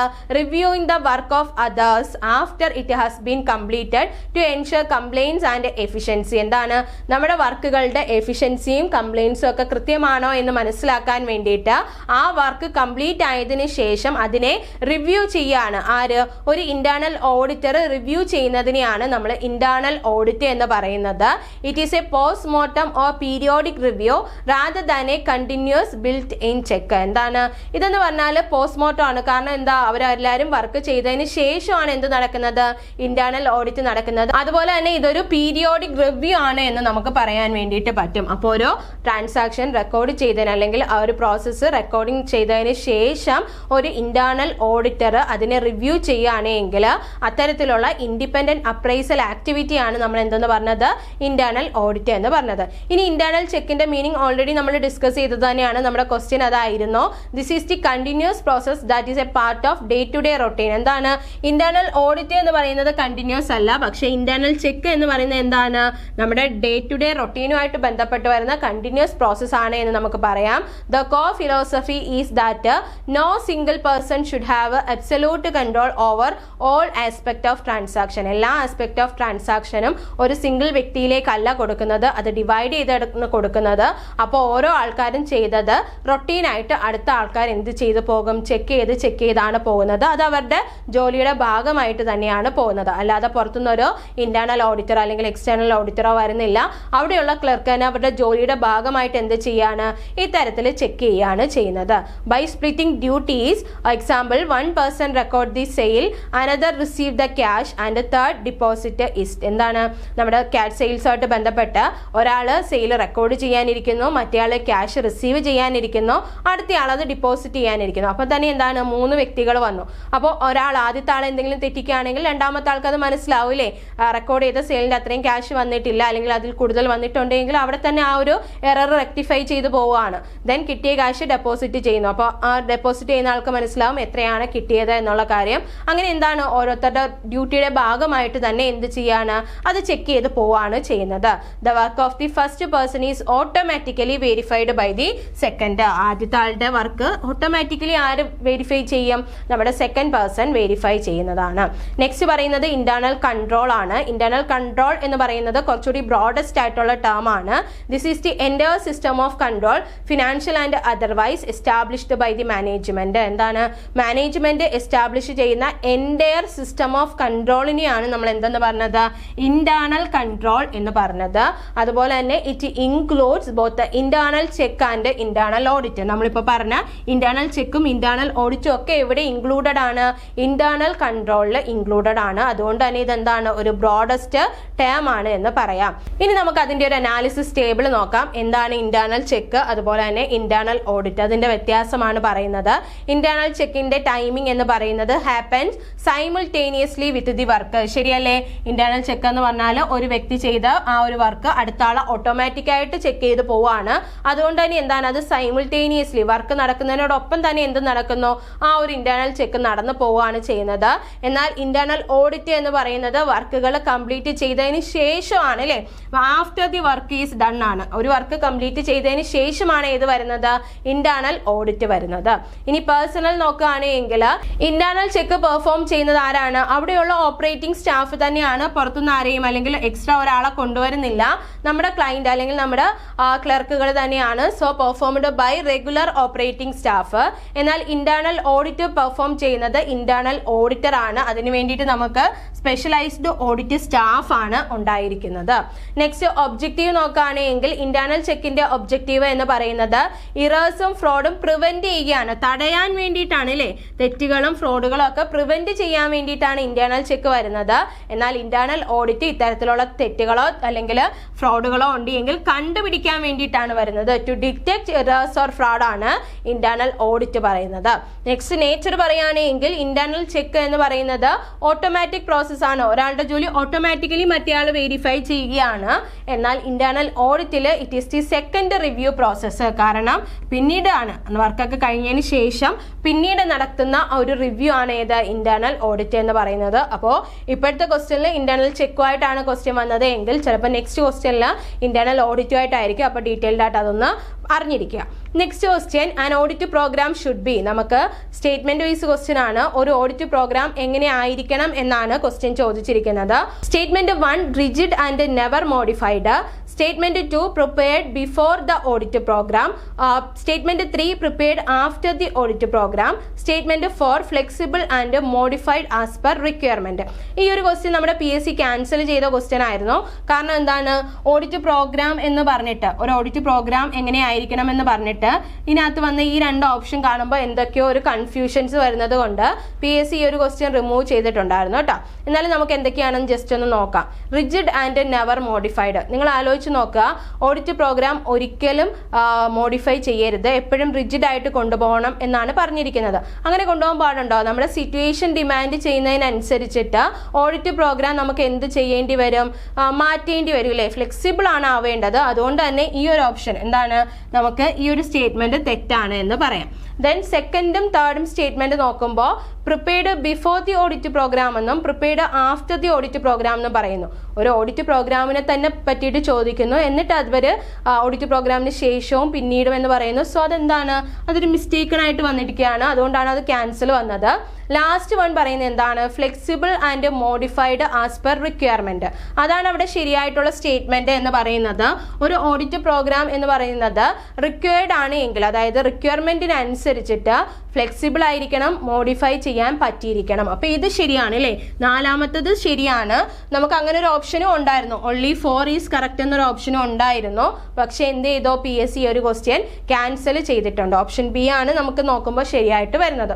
ഇനി നമുക്ക് അതിനെ പറ്റിയിട്ട് ഡീറ്റെയിൽഡ് ആയിട്ട് നോക്കാം. Rigid and never modified. This is A dangerous approach in auditing. If the auditor remain rigid they might miss new risk that appear during the audit. എന്താണ്? ഒരു ഓഡിറ്റ് പ്രോഗ്രാം റിജിഡ് ആകുക എന്ന് പറയുന്നത് എന്താണ്? അതൊരു ഡേഞ്ചറസ് സിറ്റുവേഷൻ ആണ്. കാരണം നമ്മളൊരു ഓഡിറ്റ് വർക്ക് ചെയ്തുകൊണ്ടിരിക്കുമ്പോൾ വരുന്ന പുതിയ പുതിയ റിസ്കുകൾക്ക് അനുസരിച്ചിട്ട് എന്ത് ചെയ്തിരിക്കണം? അത് ചേഞ്ച് ആകാൻ പറ്റണം, അല്ലേ? അതുകൊണ്ട് തന്നെ നമുക്ക് ഈ റിജിഡ് ആൻഡ് നെവർ മോഡിഫൈഡ് എന്ന് പറയുന്നത് തെറ്റാണ് എന്ന് സിമ്പിൾ ആയിട്ട് മനസ്സിലാകുന്നതാണ്. ഇനി രണ്ടാമത്തെയും മൂന്നാമത്തെയും prepared before or after the audit programme എന്നായിരുന്നു പറഞ്ഞത്. ഈ ഓപ്ഷൻ ലോജിക്കലി തെറ്റായിട്ടാണ് വരുന്നത്. And audit programme cannot be prepared before or after itself, അല്ലേ? കാരണം അതിനെ പറ്റിയിട്ട് തന്നെ പറഞ്ഞിട്ട് അതിന് മുന്നെയോ ശേഷമോ എന്ന് നമുക്ക് പറയാൻ പറ്റില്ല. നോർമൽ രീതിയിൽ പറയുകയാണെങ്കിൽ ഒരു audit programme is prepared after the audit plan. ഇതൊന്നും നിങ്ങൾ പഠിച്ചിരിക്കുക. എന്താണ് ഓഡിറ്റ് പ്രോഗ്രാം നമ്മൾ പ്രിപ്പയർ ചെയ്യേണ്ടത്? ഓഡിറ്റ് പ്ലാൻ പ്രിപ്പയർ ചെയ്തതിന് ശേഷമായിരിക്കണം. But before the commencement of actual field work. എന്താണ് നമ്മുടെ ആക്ച്വൽ ഫീൽഡ് വർക്കിന് മുന്നേയും ഓഡിറ്റ് പ്ലാനിന് ശേഷവുമാണ് എന്ത് ചെയ്യേണ്ടത്? ഓഡിറ്റ് പ്രോഗ്രാം പ്രിപ്പയർ ചെയ്യേണ്ടത്. അപ്പോൾ ഒരു ഓഡിറ്റ് പ്രോഗ്രാം പ്രിപ്പയർ ചെയ്യേണ്ടത് ഓഡിറ്റ് പ്ലാനിന് ശേഷവും before the commencement of actual audit വർക്കും ആണ്. അപ്പോൾ അതൊന്ന് ഓർത്തിരിക്കുക. ദെൻ നാലാമത്തെ ആയിരുന്നു നമുക്ക് ശരിയായിട്ട് വന്നത്. എന്താണ്? ആസ് പെർ ദി റിക്വയർമെന്റ് അനുസരിച്ചിട്ട് ഓഡിറ്റ് പ്രോഗ്രാം നമുക്ക് എന്ത് ചെയ്യാൻ പറ്റണം?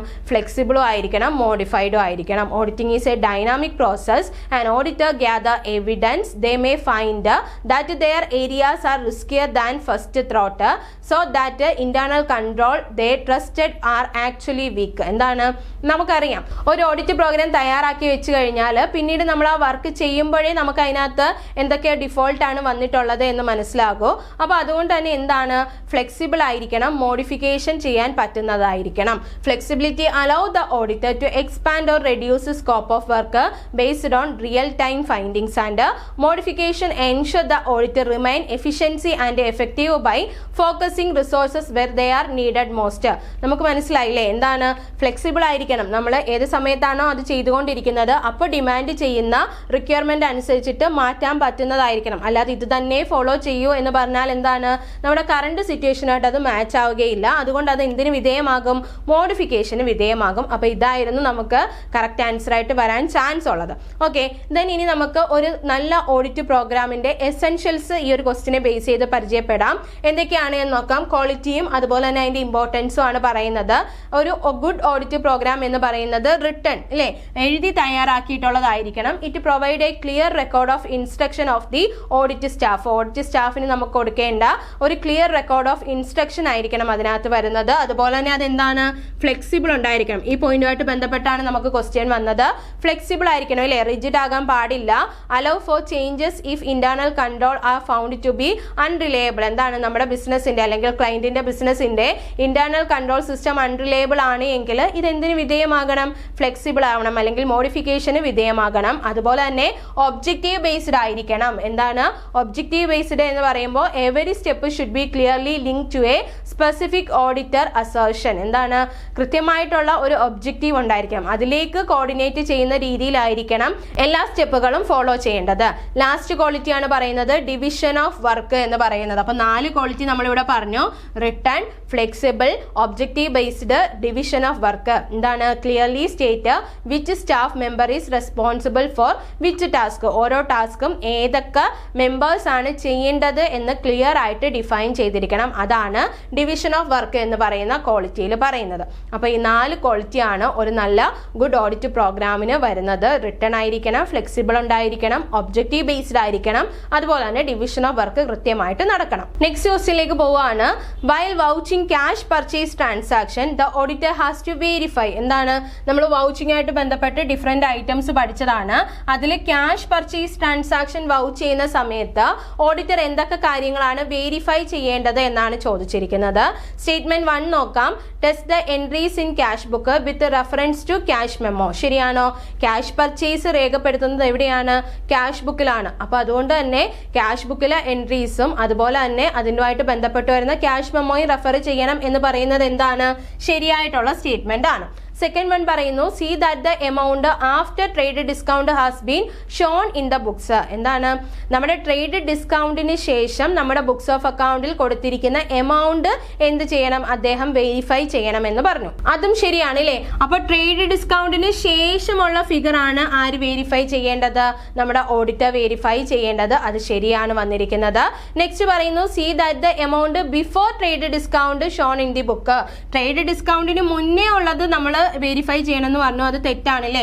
കാരണം ട്രേഡ് ഡിസ്കൗണ്ടിന് ശേഷമുള്ള നമ്മുടെ ബുക്സ് ഓഫ് അക്കൗണ്ടിൽ രേഖപ്പെടുത്തിയിരിക്കുന്ന ഫിഗർ ആണ് വെരിഫൈ ചെയ്യേണ്ടത്. ദെൻ ലാസ്റ്റ് വൺ പറയുന്നു approval of purchase order goods received note and invoice. എന്താണ്? പർച്ചേസ് ക്യാഷ് പർച്ചേസുമായിട്ട് ബന്ധപ്പെട്ടതാണ്. അപ്പോൾ പർച്ചേസ് ഓർഡർ കൃത്യമാണോ? അതുപോലെ തന്നെ ഗുഡ്സ് റിസീവ്ഡ് നോട്ട് കൃത്യമാണോ? ഇൻവോയ്സ് കൃത്യമാണോ? ഇതൊക്കെ ആര് വെരിഫൈ ചെയ്യണം? ഓഡിറ്റർ വെരിഫൈ ചെയ്യണം. എന്തുമായിട്ട് ബന്ധപ്പെട്ട്? ക്യാഷ് പർച്ചേസുമായിട്ട് ബന്ധപ്പെട്ട്. അപ്പോൾ നമുക്ക് മനസ്സിലായി 1, 2, 4 ആണ് ശരിയായിട്ട് വന്നിരിക്കുന്നത്. ഓപ്ഷൻസ് നോക്കുകയാണെങ്കിൽ option A both 1 and 4 are correct, option B only 4 is correct, option C 1, 2 and 4 are correct, option D 1, 3 and 4 are correct. ഏതായിരിക്കും വരുന്നത്? 1, 2 and 4. ഓപ്ഷൻ സി ആണ് വരുന്നത്. അപ്പോൾ നമുക്ക് മൂന്നാമത്തെ സ്റ്റേറ്റ്മെന്റ് മാത്രമാണ് തെറ്റിയിരിക്കുന്നത്. ട്രേഡ് ഡിസ്കൗണ്ടിന് മുന്നേ ആണോ ശേഷമാണോ എന്നുള്ളതാണ് നമുക്ക് ഡൗട്ട് വരുന്നത്. അത് നമുക്ക് ഡീറ്റെയിൽഡ് ആയിട്ട് നോക്കാം. ഫസ്റ്റ് സ്റ്റേറ്റ്മെന്റ് പറഞ്ഞത് ഒന്ന് നോക്കിയേ. Test the entries in cash book with reference to cash memo. അപ്പോൾ നമുക്ക് മനസ്സിലായി ക്യാഷ് പർച്ചേസ് ആണ്. നിങ്ങൾ ആലോചിക്കുക, ക്യാഷ് പർച്ചേസ് വരികയാണെങ്കിൽ എവിടെയാണ് നമ്മൾ ആദ്യം റെക്കോർഡ് ചെയ്യുന്നത്? ക്യാഷ് ബുക്കിൽ റെക്കോർഡ് ചെയ്യും അല്ലേ? അപ്പോൾ ആ ക്യാഷ് ബുക്കിൽ റെക്കോർഡ് ചെയ്തിരിക്കുന്നത് ക്യാഷ് മെമ്മോ ആയിട്ട് ബന്ധപ്പെട്ട് അല്ലെങ്കിൽ അത് റെഫർ ചെയ്തുകൊണ്ട് കൃത്യമാണോ എന്ന് ആര് വെരിഫൈ ചെയ്യണം? ഓഡിറ്റർ വെരിഫൈ ചെയ്യണം. This is the head of vouching. The auditor compare the entry in cash book with the cash memo. എന്താണ് ക്യാഷ് ബുക്ക് എന്ന് പറയുന്നത്? നമ്മുടെ അക്കൗണ്ടിങ് റെക്കോർഡും ക്യാഷ് മെമ്മോ എന്ന് പറയുന്നത് സോഴ്സ് ഡോക്യുമെന്റും ആണ് അല്ലേ? അപ്പോൾ ഇത് തമ്മിൽ മാച്ച് ആവുന്നുണ്ടോ എന്നുള്ള കാര്യം ആര് വൗച്ച് ചെയ്യണം? നമ്മുടെ ഓഡിറ്റർ വൗച്ച് ചെയ്യേണ്ടതാണ്. This confirm that the payment recorded actually match the physical receipt. ഇതെന്ത് കൺഫേം ചെയ്യുന്നു? നമുക്ക് എത്രമാത്രം പർച്ചേസിലൂടെ എത്രമാത്രം ഗുഡ്സ് ആണ് കിട്ടിയത് അതിനനുസരിച്ചിട്ടുള്ള പേയ്മെന്റ് തന്നെയാണ് ചെയ്തിരിക്കുന്നത് എന്നുള്ള കാര്യം കൺഫേം ആകും. സോ എന്താണ്? ഇത് ശരിയാണ്.